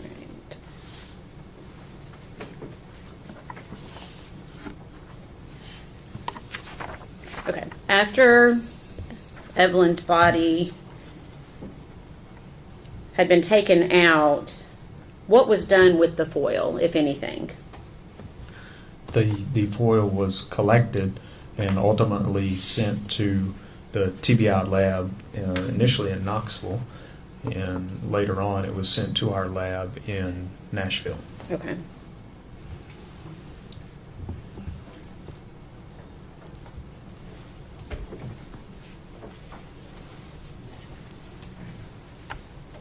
Okay. Ask if you recognize that. Yes, I do. What is it? This is a photograph taken later at the Knoxville lab of the aluminum foil that was collected. Okay. Is that a fair and accurate representation of the foil that was collected from the body of Evelyn Boswell? Yes. We'd ask that be made exhibit number 195. Any objection? And permission to publish. Full exhibit one.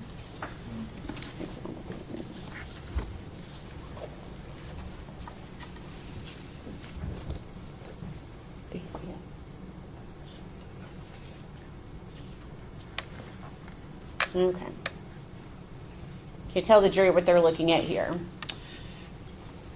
Yes, this is different sheets of aluminum foil. They were stretched out as best that I could without damaging them, and I stretched them out onto a large table at the Knoxville lab and photographed them. Okay. And were those also collected as evidence? Yes, they were collected that night, and at the time they were at the Knoxville lab, and I believe shortly after that were sent to the Nashville lab. After Evelyn's body was processed there at Muddy Creek, where did her body go? It was taken to the forensic center in Johnson City Okay. And what was the purpose of that? for Dr. Schmidt to complete an autopsy. Okay. And did you ever receive confirmation that the remains found in the playhouse were those of missing baby Evelyn Boswell? Yes. Okay. Your Honor, I don't know if this is a good place to stop. Okay. Ladies and gentlemen, I think we've reached the end, and we're going to stop for today.